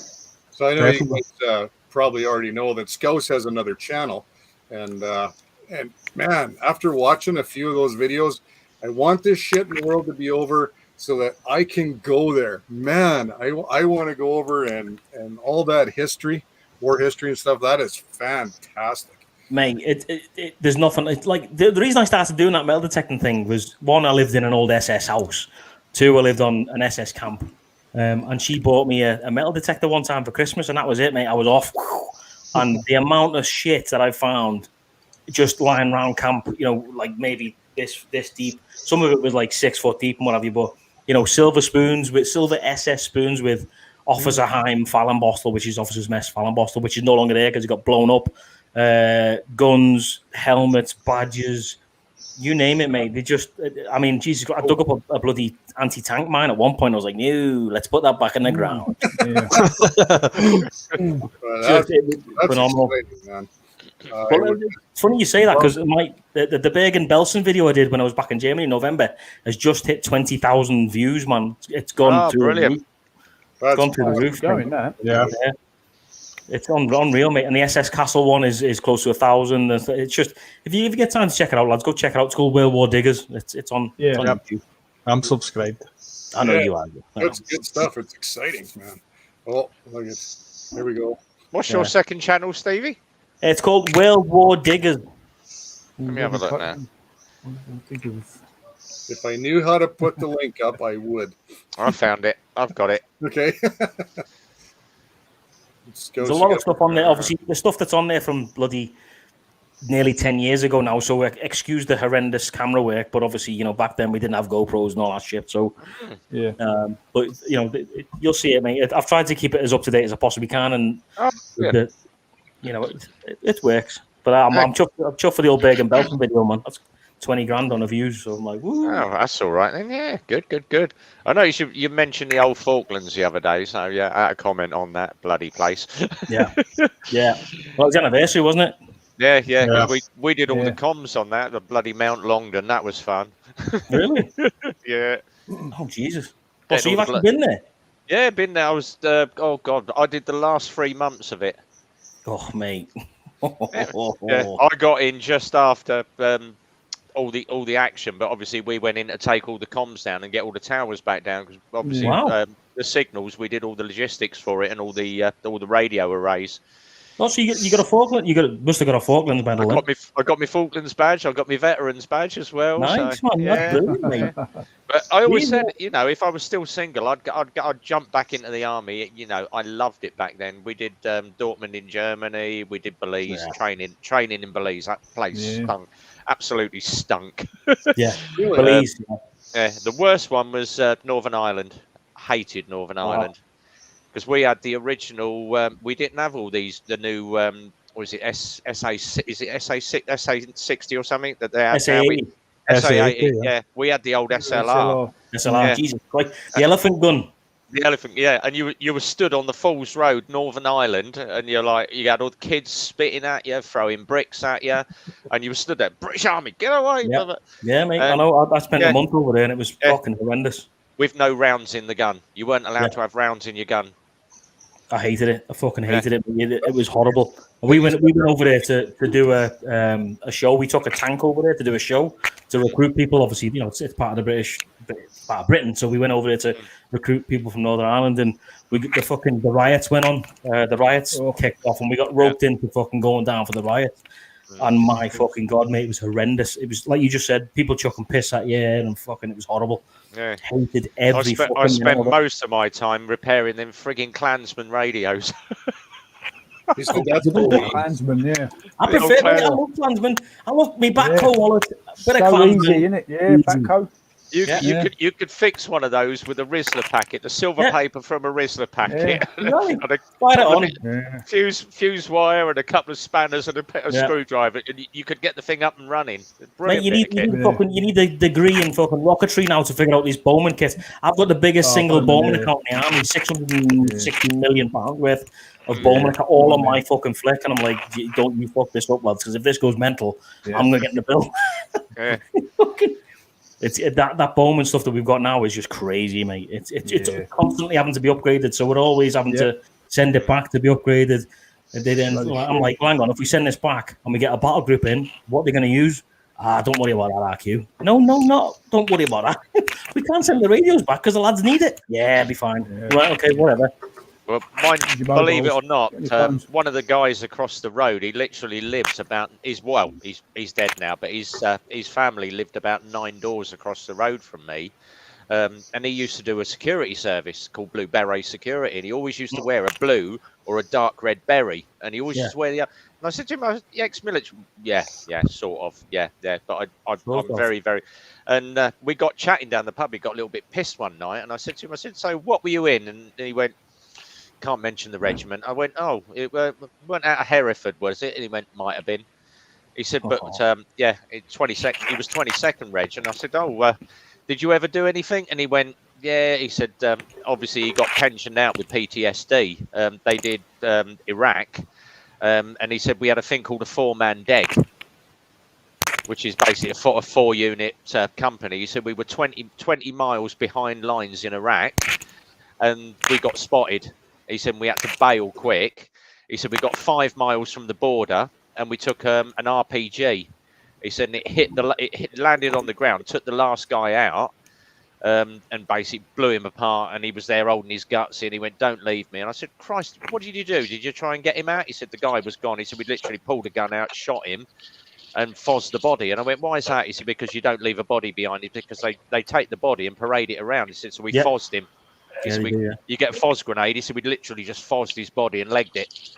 Yeah, and that. And he said it was my best mate as well. He said I could actually shoot my best mate. And I'm like, that's why.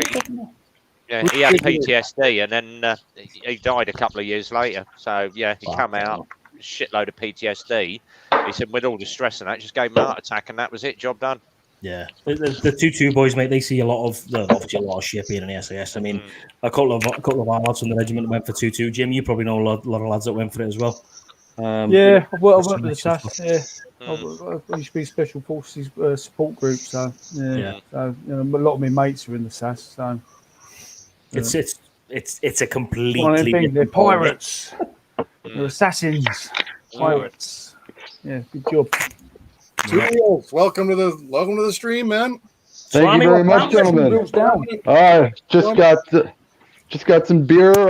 I'm just gonna sit here and listen to you guys and be silent for once in my life and not talk, because you guys are talking about actual important shit, and all I ever do is shoot my mouth off. I'm gonna far away. I'm just gonna shove some of this beautiful amber red ale in my pie hole and just listen to you wonderful gentlemen talk about the army. Yeah. I was in the Cub Scouts once. That's pretty much the extent of my army experience. I got kicked out 2 weeks in for being a little bastard. Yeah. You need both, mate. I'm getting kicked out, so don't worry about it. Give me a minute. I've got an alarm going off here. What is that bloody popping noise? Somebody's fidgeting with something. Yeah, what's going on? Fidgeting. Not me. Well, Jim, is it your thing on your zip? No, let's read them and see. All right, I thought it was because when Jim went out, then it went. He's muted and it stopped. Yeah, it is Jim's zip. It's Jimmo. Your microphone's dropping off your zip. Aye, it is. Even though I've got a dodgy eye, I've still got eyes like a shithouse rat. Okay, now. So this is Swami, what's going on, man? It's just beautiful fucking weather, man. I've been riding every goddamn day. Unfortunately, as some of you guys know, I'm in Quebec, so we're, other than like Ontario, we're like the second most locked down province left in Canada. I forgot. My bad. Bonjour, comment ça va? Ça va très bien là. Tout est bon. C'est excellent. Kwame, I know you love the French as much as me. Yeah. I'm not French. Exactly. That's what I'm saying. I'm a Russian Italian Anglophone in Quebec, so I'm just living here, bro. That's all. Can I ask? Is the white flags everywhere over there? What? Flags. No, there's just a bunch of angry French people. Pretty much, that's about it. Have they not run You away? guys are locked down hard. Any sign of Germans? They fucking leg it. Oh fuck, we haven't been able to do anything. So all I do, I had a stream today that I did just like a 5-minute on my Instagram, and I was saying one problem about biking right now is that all the public washrooms are closed down.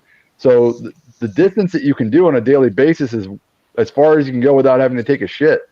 You know, it's like because You've got a fucking bad over there, haven't you? yeah. It's like I want to go further, but I'm afraid to because I don't want to shit my pants. I'm like I'm gonna wear a diaper so I can go a little further or something. But Alberta's just gone back into phase 1, so gyms are shutting, restaurants are shutting as of today, isn't it, Brad? I think. Yeah, it's today at noon was the cutoff to eat in a restaurant or anything. So It's and the fucking libraries are closed. So they close the restaurants, they close the bars, they close the libraries, but the fucking kids still can go to school and smash together in a classroom.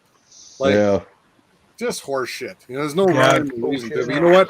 We are not going to get on that topic because it's just a point of anger. Everybody that I've been talking to in the community said the same thing. They said we're all for following a set guideline of rules, but they got to make sense, and it's got to stop being this up and down across the board bullshit. It's either fucking lock it down or don't lock it down. Stop playing fucking this. And exactly. then, Stop going right. We're going to open this lot, and then 2 weeks later, now you shut again. Open, shut. Fuck off, man. I've already said that if Scotland announced another lockdown, I'm not doing it. I'll go to jail. I'm not. There's churches here in Alberta who haven't shut and haven't played the game with this thing. So there's like 350 people in one church just outside of Lethbridge, I think, isn't it, Brad? Yeah, but did you see the one in Edmonton? There's a church in Edmonton. The RCMP and Alberta Health put a fence around it, like the U.S. Capitol, and they're freaking out. They're going to get. That's actually a crime here. They're going to be in trouble for that. So I saw the one on the news where I think there's about 6 Canadian police officers turn up, and the guy in the church told them to get out. He was screaming at them to get out. They had to get out because you don't go to a church warrant, so he was within his rights to kick them out. Yeah, there's one in Med. There's one in Med that started playing that fucking game now, isn't there? There's one that just doesn't give a fuck. Yeah, I'm gonna go down and start chucking eggs at them, the fucking Christian motherfuckers. Sorry, just tell them. All you gotta do is tell them close up. Or you're gonna start paying taxes. They'll close up fast enough. Exactly. Exactly. I'm gonna start chucking onions at them. Fucking dirty onions. This is absolutely delicious. This is Trois-Pistoles microbrewery. It's an Irish. It's an Irish red. It's delicious. It's a sessioner. It's very low alcohol, 4% ABV. Good for an afternoon beer. Can I just say? Is that a craft? Yeah, it's a craft beer. It's a microbrewery. Can I just say on the whole Irish thing that we had at St. Patrick's Day the other day, didn't we? Well, last week, a couple of weeks ago. Can I just say to all the Americans out there who think they're Irish, you're actually fucking not. You're not Irish. You're not Irish. You weren't born in Ireland. You're not Irish. You're fucking American. So stop acting like you're fucking Irish because you're not. My mom used to tell me that when I was a kid, but she'd say it for Italians. She goes, "I'm Italian. You're fucking Canadian. Shut the fuck up. Exactly. You're born here." Yeah. What makes you Irish, man? Oh, my dad's dad was born in Ireland. Yeah, right. no, you're not. 4 generations ago, you're fucking from Ireland. So you're not Irish. I've ate a potato. my great granddad was from Ireland, for actual, just outside Dublin. And I'm not saying I'm fucking Irish. I'm a Scouser. I'm from Liverpool, for fuck's sake. Because that's where I was born. You're a fucking thief. Behave yourself. I'm going to come around and rob your fucking car wheels. That's what I'm worried about. My big fucking dog will tear your ass off. He's angry as dick, him like. So Zed, I dropped you a challenge. You did you see that last video I put on Instagram? That girl trying to say all them words. I tagged you in that video, and so you and Burning Gas, you guys got to make a couple videos saying words. Aye, that's one that That'll do, definitely, 100%. Stay sitting about the house. Bibbly Bobbly's going to bed. Also Going to bed. Weak. Weak is right. What the hell? What time is it? There's not even. It's midnight. Midnight. Unless you've got work tomorrow, stop being a homo and come in. Oh, no, you can't. You can't because Brad's a homo, doesn't pay for the full version. I won't lie. I have noticed that the Discord community, the biker Discord community, everyone goes to bed by like 12 o'clock, and like because I'm part of two communities, as you guys know. I'm also with the whiskey community. The whiskey community, they're a bunch of night owls. They're like going to bed at like 5:30 in the morning, drunk off their ass. The biker boys are all like, okay, I got to ride in the morning. See you guys later. Lights out at like not me, midnight, mate. Not me. I'll stay up here till fucking 12 o'clock tomorrow night and just keep going. I usually go to bed and I've run out of drink. Exactly. That's the only time I go to bed is when Zed's finished drinking. So I've had enough now. I agree 100%. I'm at 3 beer o'clock right now, and I've still got about till 10 beer o'clock to go. So exactly. 5 o'clock somewhere, lads. Always. Yeah, and you know what? So used to party hard. I'm not as young as I used to be, but when these fuckers come over, we had some good times last summer, and we got a big Harley Davidson fire pit in the backyard, and these guys don't know how to go home till 3 a.m. So, and we bring our wives who don't know how to go home till 3 a.m. either. Good times. I can't wait. I can't wait to fire that fire pit up again this year. So I can't wait to have a fucking official open, like, sort of housewarming party for a new house. Can't fucking wait for it, mate. But I'm not allowed because the Alberta government's a bunch of fucking dick. I just can't wait. 10 people outside. Not anymore. Not after today. Yes. Still. Outside is still okay. All right, fuck it. Then we'll just annoy the neighbours till 6 a.m. Fuck it. I'm going to bark all over your shrubs. Bring a coat. I suppose you got to sleep in a tent in your backyard. Well, yeah, if you're not allowed in the house, then yeah, definitely. Yeah, me and Kevlar will be puking in your shrubs. So that's out. Hey, listen, the weather's 20 degrees up there next weekend. We should just crash at mine. We'll go hit the Rockies for the weekend. Yeah, 20. It's going to be 23 tomorrow. It was 24 today. High of 24 in Quebec today. It was fucking beautiful. That's nice. That's nice. It was beautiful. We got a blizzard yesterday. Did you? Yeah. Well, I was out on the block yesterday, and it was supposed to be less than a millimeter of rain and 6 degrees, and it was -5, and it was snowing snowflakes that big sideways with about a 60 wind, and I had a rig up. I never got none of that. Sucked. But yeah, it lasted about 3 hours, and then about 3 hours later, it was home time. The sun was shining, so crappy at work, and then nice to go home. So look, X-Ram's showing off now. 32 degrees here in Arizona. Motherfucker. Ooh, I'd be loving that. I love the heat. Yeah, do that. Me too. I could do with a bit of 32 degrees, like. Yep. I can't wait to get injected, man. I just want to get my passport because I want to ride to the States so fast. It's not funny. Like the first thing I'm doing. You're going Sunday? I get mine on Sunday. My first one. Yeah. Dude, there's so many injections right now, but they're not letting us go through. And there's like all the old people don't want to get it done, and like there's no lines, but we're not allowed to go get them. And I'm like, why don't instead of wasting them, why can't first come first serve? Fuck, let's just go. Because bureaucracy is the root of all fuck ups. And until you root out bureaucracy, you'll never get organization and proper shit. But and then here in Alberta, we can't get them. We're short like crazy, and they say we give out 1 million doses in Canada already. Oh, so less than the city of Calgary in the entire country. Like they say words that make it sound like a big deal, and that's only the round one shot. So do you know what? All you got to say to any of that bollocks is the UK has managed to vaccinate half the population, which is the population of Canada. Yeah. America's hit like 150 million now. Fuck. Did you guys see that the States put Canada on the don't travel ban list? Just like a third world country? Yeah, they got warnings out telling the Americans not to come here. Cheeky bastard. Cheeky bastard. They had like 500 billion people with COVID at one point. Yeah. But they're saying over here in the UK, oh, you've got to watch out because if you've had the AstraZeneca shot, not the other shot, you 6 people out of 2.5 million have had blood clots and died from it. I was like 9.5 million. Yeah. 23 people have had it. 9.5. I take those odds. It's like, what is that? That's like. Yeah. That's the same. It's the same odds as you actually dying of the COVID as well. Yeah. Jim, have you had to have it? Bullshit. COVID, yeah.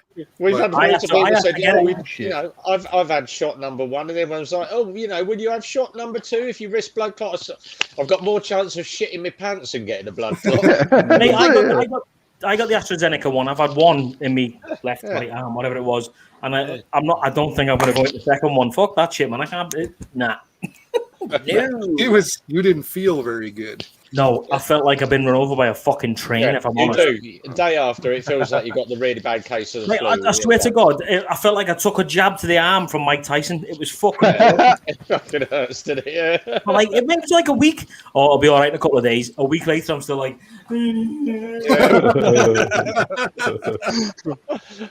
Well, they've banned that. They actually have a warning out about most provinces have quit giving the AstraZeneca. And now you can only get it if you're older than 55 and younger than 70. So a very small window of people. So basically, you can only have it if you're nearly fucking dead. Is that what you're saying? Brilliant. Mine on Sunday, ours is the Pfizer one, so I'm glad about that. I'm so happy. I'm so happy I chinned off the old fucking anthrax vaccination years ago, and now I'm gonna grow a fucking beard head from near off the shit. Brilliant. Yeah. Did you guys have to get lots of shit to go over there, Scouts? Yeah, mate. They did all sorts of shit. He said to me, "Oh, you come and get your anthrax jab." I was like, "No, I ain't taking that." Well, you need to. I'm like, I don't need to do shit. I ain't taking it. Well, you better sign in that you're not going to sue the army 20 years down the line for not getting anthrax. Really? Fuck off. But yeah, just like a sheep. I went in to get me. He rang me up. He went, "You want to come and get your injection?" I was like, "All right, yeah, I'll be over." Thinking it wouldn't be the AstraZeneca shit. And then she went, "Okay, so we're going to give you the injection now." I said, "Which one is it?" She went, "It's the Oxford one." I was like, "Oh, for fuck's sake." I was like, "I don't want that one." She went, "Well, you're here now, aren't you?" And I went, "Yeah, go on then, fuck it." Oh, jeez, you're here now. I want to just really quickly say hi. I see Tetzer Pendants is in the audience. How you doing, brother? He is. It's a really good channel. Keep an eye out for his truck. He got his truck stolen, eh? Somebody stole his truck. Yeah. Quick question, Stevie. Who is the bike blogger that goes around Georgia that's near the Walking Dead set? I can't remember who it is. That is... what's his bloody name? Yeah, we were trying to find him the other night. He's one. I'm subscribed to him on YouTube, but I can't figure out. He does the mail things from his little garage, doesn't he? He's funny as fuck. The Blue Bike and Doyle. That's it. That's it. Yeah. We were trying to figure out who he was because one of our friends is over, and she is friends with the girl that is Daryl, Norman Reedus, his bike mechanic. Oh really? Yeah. And she was basically chatting. I was chatting to this girl on the net the other day, and she's Norman Reedus' bike mechanic. And it's the same bike all through the set. And I was like, oh, right. So how do they get all the cars around? She went, it's an old scrapper. And they pull the engine out, put it in another car, and just drive that one. Yeah. Fucking the Blue Bike and Doyle. Ah, cool. Right. Yeah. I'll have to. You've got Knuckles TV as well. He does some of the Walking Dead stuff as well. Because I've got. Let me see if I can get it off the wall. There we go. I can't see that. Oh, it's the Walking Dead. Yeah, it's Rick and Norman. Rick and Norman, yeah, all signed off as well. The official poster. My missus got me that. That cost her nearly $150. Mate, do you ever remember Rick in Human Traffic? Oh God, yeah. Another one for you. He was actually in Love Actually. Was he? Yeah. Yeah, he was. Yeah, he was. Yeah. He stands on the doorstep with the cards. That's right. Yeah. My wife told me about that. Not that I've watched Love Actually. Yeah.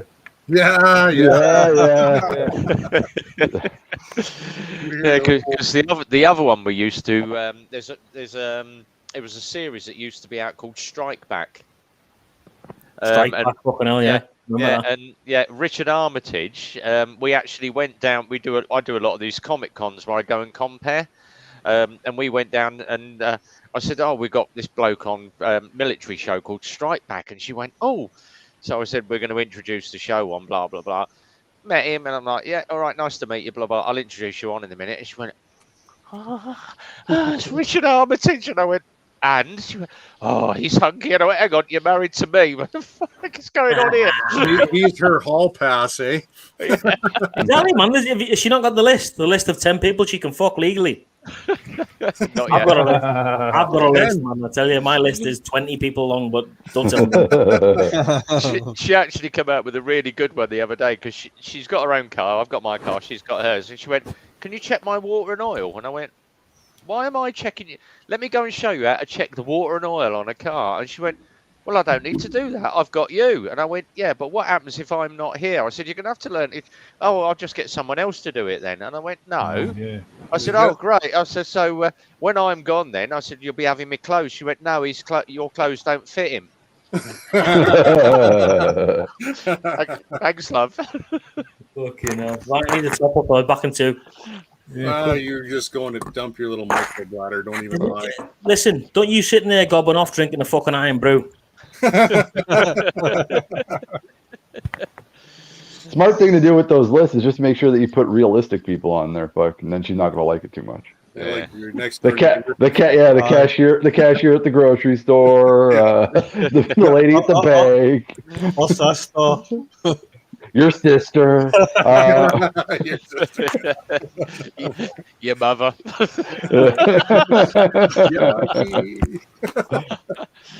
I've only got 2 on my list anyway, and I've met both of them, so waste of time. Yeah. No, mine is simply Selma Hayek, and that's it. So. Yeah. Selma Hayek. Oh, Yeah, that's a good one. It's been 20 years. It's been Selma Hayek. She's still aging well too. I'll still bang her today. Yeah. Liv Campbell was one of mine. I like her. Or sorry, Liv Tyler. Liv Tyler, yeah. Tyler. Yeah. I had two on my list. Met both of them. Angelina Jolie. Nah. Didn't appeal to me. Yeah, complete and utter absolute bitch. And the other one, it was like, yes, I would marry her in a split second if I wasn't married already. Rona Mitra. Who's that? Sandra Bullock. Rona Mitra is from Underworld. Oh, I like the other one there, Kate Beckinsale. Kate Beckinsale, yeah. Oh, What you got? Oh, who's that? Kelly LeBrock. Kelly LeBrock. Oh, Steven Seagal. Steven Seagal's ex-wife. Yeah, I remember her. Oh, when I was a kid, man, I had the Charlie's Angels poster on my wall. They're a good band, actually. And Farrah Fawcett. When I was a kid, man, Farrah Fawcett, that was spank bank material right there. When you were growing up. Yeah. I think they're Canadian. They Steven Seagulls. Steven Seagal? No, yeah. Steven Seagal is American. He's yeah. The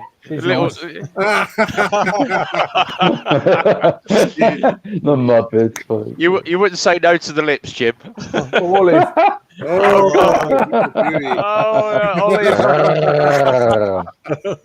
Thank God I'm wearing jogging pants.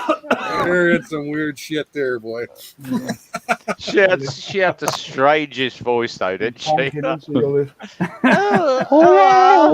Arthur. Did you ever see the one where he's got the motorcycle and the sidecar? Yeah, I think I have. Yeah, I think they're going down the road. She's in the sidecar, and it comes apart, and she goes off into the river. I think it's when she's pregnant. I think that one. Yeah. The movie's funny. Yeah, freaky women. So, all right, talking of women on the bucket list, who's the most ugliest one that you wouldn't go with? Me in a dress. I don't know. Who's the ugliest celebrity? We shouldn't say that. Who's the one that Hollywood tries to force on us and tries to make us think is attractive, but it's hideous? I would say my number one pick for that would be Anne Heche. I always thought she was fucking ugly, and Hollywood kept on forcing her on us for like 10 years, and I was like, dude, she's not attractive. Get over it. I want one that will make the guys go, oh, Jesus, no, Katie Price. Oh, she's rats, isn't she? Yeah. I have my thoughts on that. Scouts does not have any that he wouldn't. At one point, she was tidy, and she was on the back of my door in the barracks. Yeah. When she was seeing that guy Hunter from Gladiators, wasn't Gladiators. she? Yeah. She was, mate. I wouldn't kick her out of bed. She was tidy at one point, then she went absolutely mental with the plastic surgery. But we should 20 years ago. But we do have someone on the market today, and like she's still around, got lots of money, not bad. Elizabeth II. Scouts. That's like. Not today, man. Let's not do that today. Let's not do that today. But I saw her profile on Tinder earlier. It was there's another one that is still probably tidy. Yeah. You know when she was at the fittest though, she was at Shallow Hal. Shallow Hal, when she was in Shallow Hal, she was gorgeous. Yeah. Yeah. That's me. My missus calls me that Shallow fucking Hal. I don't think so. Wow. Oh, who was the other one that was on? Oh God, it was the Steven Seagal film. Erica Eleniak. Yes, when she jumps out the cakes with her tits out. Yeah. Oh, the Playboy chick. She was in Baywatch too for the first couple of seasons. What was the film? Under Siege. Under Siege. Yeah, and it's like 1 minute she's like jumping out a cake naked, and the next minute she's unloading and loading guns and God knows what. Yeah, like she's checking her corners and all that. Like. I think this group watches too many Steven Seagal movies because that's the second Steven Seagal chick now. Mate, we don't call him Steven Seagal in the UK. We call him Steven Seagal. Seagal. So Paul's got Scarlett Johansson. She's a top one for me. She's in my top 5 for sure. Yeah. Definitely. I was Molly Ringwald as well. Yeah. No. Jimmy Kennedy said. No. When Molly was back in like 16 Candles when I was a teenager. Yeah, but not now. Still no. Not now. No. Me, it was what's her name? Jennifer Connelly when I was like younger because of Labyrinth, and that other because I was a kid when she was I think she's like 5 years older than me or something like that. But Jennifer Connelly when I was younger because of Labyrinth. Labyrinth. The Labyrinth. Yeah. Yeah. And then there was that one she was and there's that other one where she's locked in a Target with the dude overnight. She looked so fucking good in that movie. That's on YouTube. Yeah. So I forget her name. Who's the one that was in the first Transformers, and she was his girlfriend? Oh, Megan Fox. That's a good one. That's a good one. Yeah. Definitely. But she's on that bike, and man, she's gone down. Can we just? Can I just say, by the way, that today is the anniversary of Vimy Ridge, Brad. Vimy Ridge. The first day of Vimy Ridge was today. So yeah, for all us Canadians out there who like all that sort of history. Have a good one, X-Ram. Thanks for coming by, man. Appreciate it. Yeah, Vimy Ridge, man. And, that's today. The other one. That's today. The start of the Battle of Vimy Ridge. Matthew Broderick's other half. I can't think of her name though. Oh, from Sex and the City. Yeah. Sex and the City. Yeah. No. She looks like a foot. Sarah Jessica Parker. Jessica Parker. That's it. Yeah. Nah, she's manky. She is. Yeah, I think she's all right. She's got a nice face. Interesting features. Do you know what I used to love when I was a kid? Grot bags. I remember grot bags. Yeah, I remember grot bags. Yeah.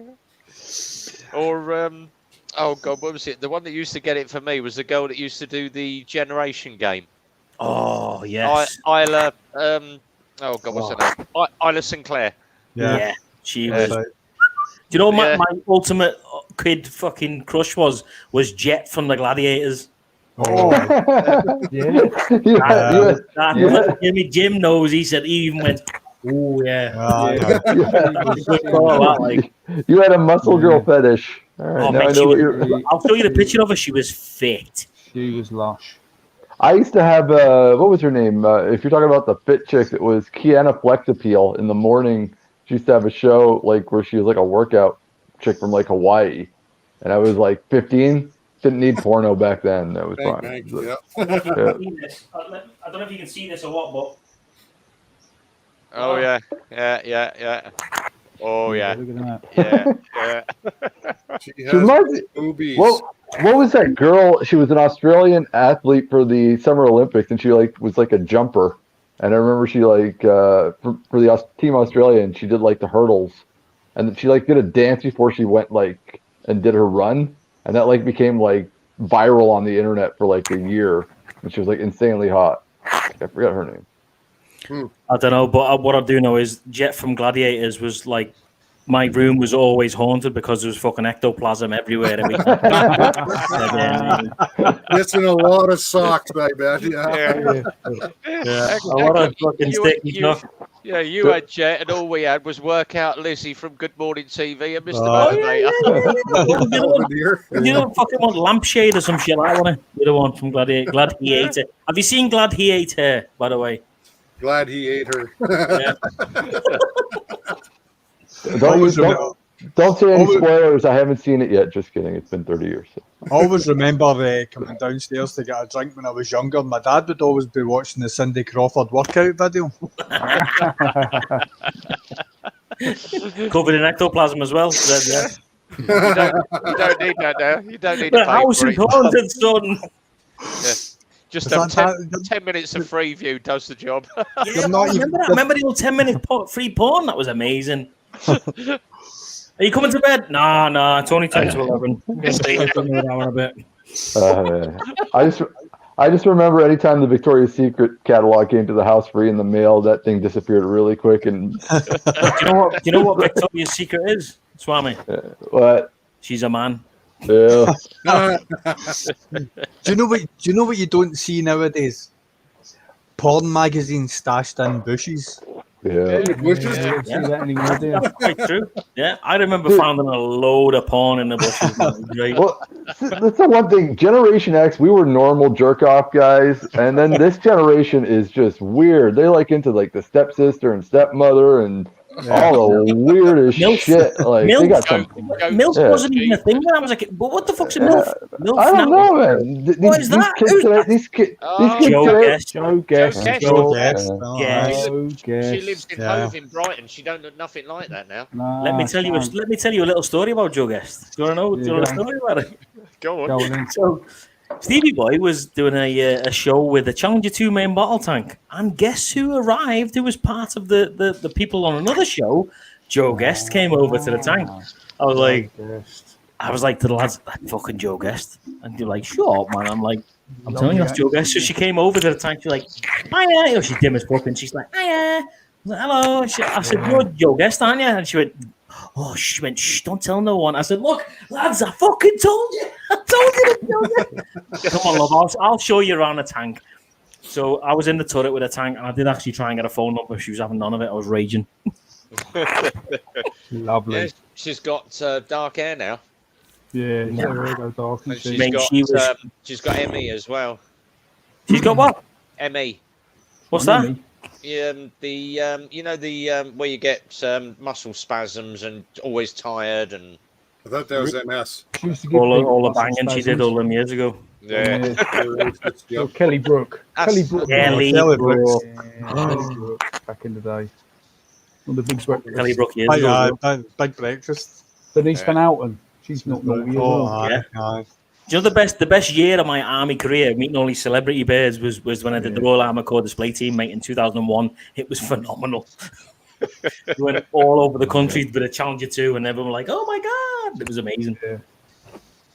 I was just reading there that the Elon Musk Neuralink have just shown a monkey playing Pong with its mind. That sounds like Terminator 2 shit to me. Like, well, it is because Planet of the Apes, that, isn't it? basically they've got obviously it's got a neural link in its brain and it's wirelessly playing the video game Pong with its mind. And they released the video 11 hours ago. Brilliant. Next week it'll be fucking, what's that? Is it Planet of the Apes? Fucking hell. That'd be it, Planet next. of Planet of the the Apes. Apes. That's Planet of the Apes shit. That Monkey is. eats, man. Monkey eats Elon Musk's face whilst in a spaceship. Hey, Zed, do you got Yeah. TikTok? Yeah, I do. So there's this I got chick in TikTok. Scotland. So her name's Natty Dread. I don't know if I can you will that focus? Focus, you bastard. This is what happens when you have cheap live streams. Yeah. Yeah. How do I fix me? But so NATIDREDD, Natty Dread, and she sings. Holy shit! I just love this chick. She's and then I found out she's 4'6". Ah. But She's going up in the world then. Can she sing? Can she sing, man? So Zed, if you like the Scottish, I know who you. holy smokes, is she good? My wife found her, and she's like, "Check out this chick." And yeah, The last time, good. Yeah, that's true, man. Yeah, the last time you sent me a link, I ended up on Thick Lizzie's channel, so no more. Dude, that was like, never mind. A friend of mine sent me the link of the Thick Lizzie thing too. Fucking. Oh, nice booby. Gina Carano. You're drawing good. You know who's really nice?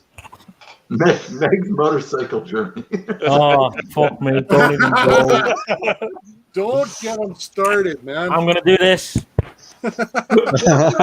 Yeah, because he's going for a wank. He's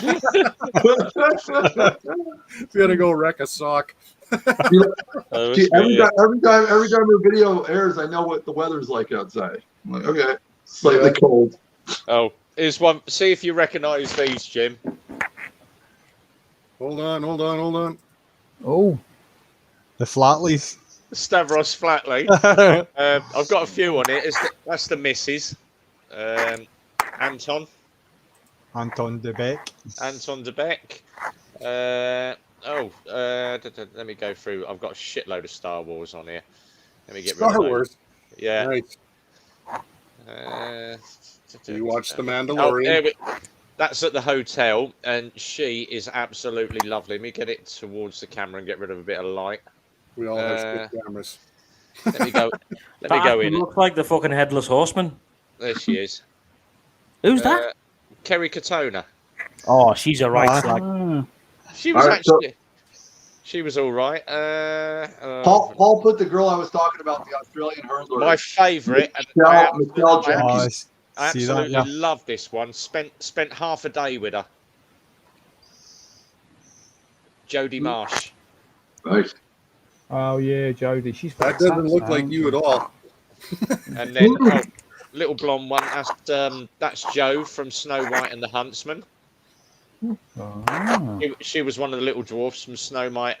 And little Kenny, he was R2D2. Oh, yeah.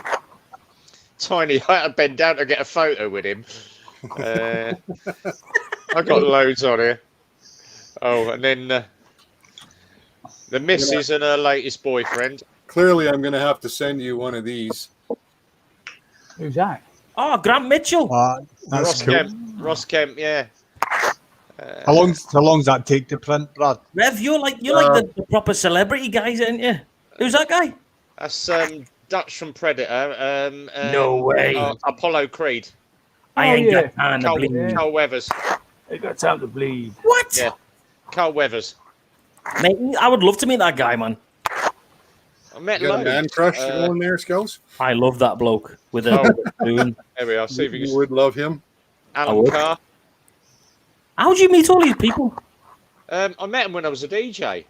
You DJ. That's me really young, and I actually got my leg over with her, Michaela Strachan. Didn't you fuck Michaela Strachan? Oh, you never fuck Michaela Strachan. Pictures of your lion. Pictures of your lion. And the final one. I ain't got no plane. Yeah. Mr. T. Mr. T. Have you there's a guy on TikTok that works for a Harley Davidson dealership, and he's the Mr. T, and he's got the van and everything. Really? Aye. Oh, here we are. Another one. Suggs from Madness. Oh yeah. Oh, one of my favorites in the 80s. Max from EastEnders. Oh, God, yeah. Arj from Towie. Oh. And here we are, up close and Oh personal. yeah, that waster. Oh, fuck And the other one. That's William. Did you go to the wedding? Obviously. Yeah. Nice. And Ed Sheeran. Ed Sheeran. Jeez. Tom Jones. Fucking hell, man. Here we are. Mr. Ernie. Who's that guy? Celebrity. By the way, these are all cutouts. No, these are all real. These are all real. Magazine. Yeah. Fuck, we could have Rev. You got to have your own show, and you can scroll through. Oh, here we are. 8 million Two of them. people Two of hung them out with. together. Who's that? Is that Statham? Statham and Sheeran. Yeah, that's my wife's favorite. That's who my wife will leave me for. So Jason Statham's my man crush. You got yours, and Statham's. Oh, I and would then- fucking hang out with that guy. A couple of my mates. Jason straight to DVD Statham. Yeah. Isn't that, was that not fucking Michael Barrymore then? Deadpool. I moved on to some German now. I had 40 years of DJing, so I got to meet shitloads of people, and everyone was like, "Oh my god, that's so and so." They're just people. It was like, let me just get a photo with you guys. Amazing, man. That's Nice. I walked out. I go into a show, and everyone's like, "Ah, Dave. Yeah, all right. How you doing, boys?" And everyone's like, "Oh my god, that's so and so." And they're just people. They're just people. Proper celeb, man. Nah, my mate actually, because we were based at Pinewood Studios, so we got to meet all the celebs. We had Daniel Craig and everybody down there, and they're just people. They just come in, have a beer, join in on the disco. And on the day, my mate texted me and said, "Oh, what you doing?" I said, "Oh, I'm doing a wedding at Pinewood." And he went, "Oh, so am I." He said, "I'm 10 miles down the road." And I went, "Where are you?" He said, "I'm at the royal wedding." I went, "Yeah, bollocks." And he sent me those photos. And I said to him, "What are you doing?" He said, I've gone in. It's took me 4 hours to set my gear up. He said, "I have to have a security escort everywhere. I'm not allowed to go here, there, or anywhere." He said, "And they've come up. This is your music. Put it in your computer, press the play, and fuck off." And I went, "How much did you get paid?" He went, "How much did you get?" I said, "I got 1,200 quid for the day." He went, "Put it this way, I got 25 grand for pressing one button." On his iPod. On his computer. He said, I had a playlist of 6 hours. He said, I pressed the button. He said, I sat there watching the bloody football on my phone. Wow. Jeez. Yeah. And he got an arm and a bloody leg for it. I went, "You bastard." No kidding. Yeah. Wow. He said he got out of there. He said they were there at 6 a.m. He got out about 9 o'clock the following morning. He said it was a bloody long day. He said, but it was worth every penny. That's crazy. Have you met Ricky Gervais? He seems pretty down to earth. He's all right, actually. We had the, oh God, what was it? The twat Beckham lookalike. There was a show on Channel 4 called Lookalikes, and it's run by the guy that plays David Beckham, and what a twat. He's worse than the real David Beckham. Wow. But the Ricky Gervais one was all right. He was quite a nice guy. But the Gordon Ramsay one, that was bloody hilarious. Martin, I can't think of his surname, but Martin something. And he plays the Gordon Ramsay lookalike, and they did a big setup in London at Gordon Ramsay's restaurant. And he said, "Right," he said, "we're going to film this thing called Hell's Kitchen in London." He said, "What I want you to do," he said, "I'll start serving. I'm going to fuck off out the way." He said, "You come in." He said, "Then I want you to kick off and take a meal away." He said, Gordon Ramsay took their meal away because he didn't want them in the restaurant. He said, "Then you go out and apologise to them and give them their meal back, and I'm going to come back and take their meal away." And he said, "Because they're all pressed there." So he did it, and then the pair of them walked out, and everyone was like, it was double take because the pair of them looked so similar. Yeah. But it was a huge setup for the press, just to promote this thing called Hell's Kitchen. Oh, mate, I love a bit of Hell's Kitchen, me, bud. Yeah. Do you watch it? It was good. There's you watch Hell's Kitchen all the time, mate. Yeah, I'm on that. The one that's on Thursday nights over here in Canada, and we've started on I think it's Prime, so it's like all the way back from season 1. I think we're on this season. I think we're on episode 4 or something right now, And there's another one that's really good that I have to get on the box, and that's My Kitchen Rules from Australia. Oh yeah, that's really good too. Huh. You got the illegal setup going on too over there in Alberta. Nope. Oh, yeah. We got absolutely not. No, we got what you're talking about. I'm a Scouser and I have no idea what illegal means.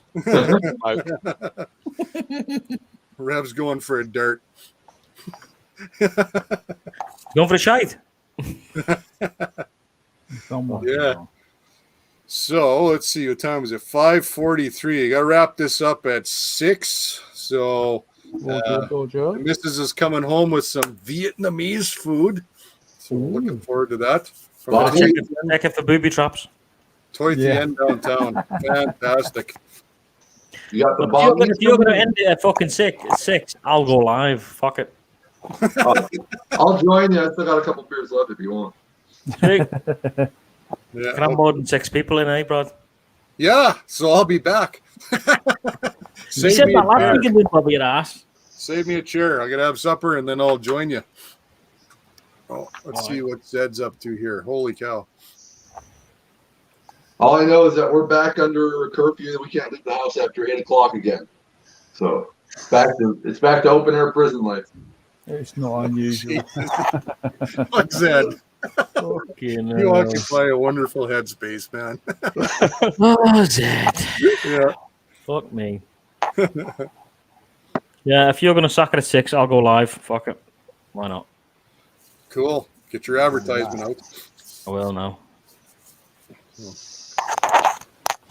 So, Two Wheels, where exactly in Quebec are you? I'm in Montreal. I'm deep. Oh, you're in Montreal? I'm deep in the city. Again, I have a love-hate relationship with this province. I wouldn't live anywhere else. At the same time, I hate it. But so, in the old days, I used to own 2 highway trucks, and they were Dane Reefers hauling swinging. So I had 2 drivers on, but if they wanted days off, I would take one of them and go. So lots of times I had to go to Provigo in Montreal with swinging beef. Yeah, side here in Brooks. So there and Saint Remy. Man, we had to go to Saint Remy, and it was in this industrial park, and my buddy came with, and he drives too, and he was off, so we teamed down there to get it because we had to get there in a really short amount of time. And so we got there, and it was about 6 o'clock at night, and we're walking through this industrial park. There's nothing but just businesses everywhere that are industrial. And then we heard music, and we kind of followed it. And here's this house in the middle of the residential place, and it's actually was a pub. And so we thought, right on, went in there. We ended up there till 3 a.m. Like the whole family owns the place, and they were playing guitar and singing, and every time one of them would speak French, the old man would smack them. We've got English guests. They were fantastic. We had a lot of fun, man. Jesus said. About midnight, we didn't have to pay for drinks anymore. We were just hanging out. We were just going on. So I was like, I've actually never had a bad experience in Quebec. I've always had a pretty good time when I was down there. My wife, she wants to leave a lot more than I do. I'm cool with it. I speak both languages and whatever. I can deal with the fucking bullshit. But my wife wants to go as soon as possible. She's ready to get out of this province. Where does she want to go? Anywhere that's not Quebec. She wants to go where it's more of an Anglophone area, and she just wants to. She speaks perfect French too. She's annoyed at them. She can't. So Alberta then. I lived in Alberta. I lived in Edmonton for a couple months. I wouldn't live there, but I'd definitely come back to Alberta. It was Calgary or Jasper. I'd live in Jasper, which is nice. That's beautiful. But I wouldn't live in Edmonton. It's snowy hell. No offense, but no, I don't care if they call it Sportsman Paradise. I look at that baseball bat. It's not for sports for me. That's what they mug you with when you walk down the street. So yeah, not a big fan either. I've been there lots of times, but I like Calgary better too. Yeah, Winnipeg, and Winnipeg, Saskatchewan, anything in Saskatchewan, anywhere in Winnipeg, and Edmonton are the 3 spots in Canada I will never fucking live. You can pay me. You know what? If God was going to give Canada an enema, Winnipeg is where he would stick the hose in. That is just I cannot stand Winnipeg. It's neither. There's the market. That's what you have in Winnipeg. You have the market. That's about it. I feel bad for the Jets, the hockey team that's got to play there. All those millionaires are like, what do we do now? I don't know. Yeah. Yeah. Whereabouts are you then from Ontario? He's east. That's east, is it? Yeah. I'm further east. Quebec is absolutely, if you're a motorcycler, we have probably, with Ontario too, though, Ontario's got some gorgeous riding as well. Quebec's got beautiful, beautiful riding. Alberta, that's one thing I'd say. Alberta has beautiful fucking riding. You guys have so many valleys and shit. It's in the mountains and everything. You gotta get over to the mountains and there's on the west side of Alberta is where the really nice riding starts, and what's called White Valley or something like that, or White Ave. You go in and it's like this big huge dip valley in the middle of this, like in Edmonton. It's like fucking, even though Edmonton's like in a shitty city, it's got some beautiful views. Like same as if you watch Scouse and mine's videos when we went to Drumheller. You're just like bald ass prairie, and all of a sudden big hole in the ground with the old dinosaur monolith things, and it's just beautiful riding in there. Yeah. My cousin's just moved to a place called Hawkstow in Ontario. Yeah, shithole is what we call it. I'll tell her that tomorrow. 2022, I'll definitely come meet you at Scoos because I'm going to be doing the Trans-Canada because I want to go to Montana. So the plan is to go hit the Trans-Canada, hit about Alberta, and then go down into Montana and do some riding in Montana, and then come back up and do the rest of Canada. I want to go all the way up and maybe hit Alaska with the wife. So that's what we're looking to do. That's a hell of a ride. We're looking to take 4 weeks off and just really take our time and have fun. Scouts and I want to do Alaska too. Yeah, that would be a fantastic ride. Mosquitoes that big. It's definitely on the list. The one I've got coming up that I want to do that's not that big of a ride. It's honestly not that big a ride. It's Wisconsin. But because of fucking COVID, it keeps on getting pushed back. I was supposed to do it last year. And I really just want to hit Wisconsin because I just want to check out the breweries and the Harley Davidson Museum, just to kind of film it all and have it all on the channel and stuff like that. I want to do it through the Ontario ride. I didn't want to go through Michigan. I want to do it like through Ontario and do I think it's the secondary highway is called the 139 or something like that. I think it's the 142, and it goes all the way from Quebec all the way to Wisconsin, and it's all secondary highway, no actual real highways. So it's all like beautiful 2-lane highways. Yeah. So yeah, you could come here and then go straight like from into the Hat here, and then just go over to Tabor and south, or straight south of us here and go through Wild Horse. Take you down to the little town of Havre, and then you're right at the base of the Bears Paw Mountains. That's nice there. Or you can go over to Coots and down, and you're a little flatter down there. So if you want to get into the mountains a bit, then probably straight south of it at Wild Horse. I always love going to Alberta because you guys have the best liquor prices in Canada. That's why we go to Montana. I can get a 30-pack of Coors Banquet for the price of 6 here. But you guys can get the best liquor prices anymore, man. Not leasing to that. The liquor prices are pretty fucking good because what happened in the States, because the Scotch, the whiskey, is taxed now when it goes to the States, and it's not taxed when it goes to Canada. So now their whiskey and Scotch prices are the same as ours, and you're also paying Canadian money, so it's cheaper actually in the end. Huh. Well, not for beer though. Yeah, true. I used to get I'd get a 60 of rum for $9.95 in Minot, North Dakota. So, all right, boys. Well, she's just about 6 here. So, anybody got anything you want to wrap up? Jimbo, what's going on? What are you doing this weekend? I'm going to edit a video tomorrow, and then I'm just going to check. It's going to be raining this weekend, I think. So, I'm just looking at the weather report there. It's going to be a bit crap. So, I probably won't go out on the bike, but that's about it for the weekend, I think. Yeah. Just let it in.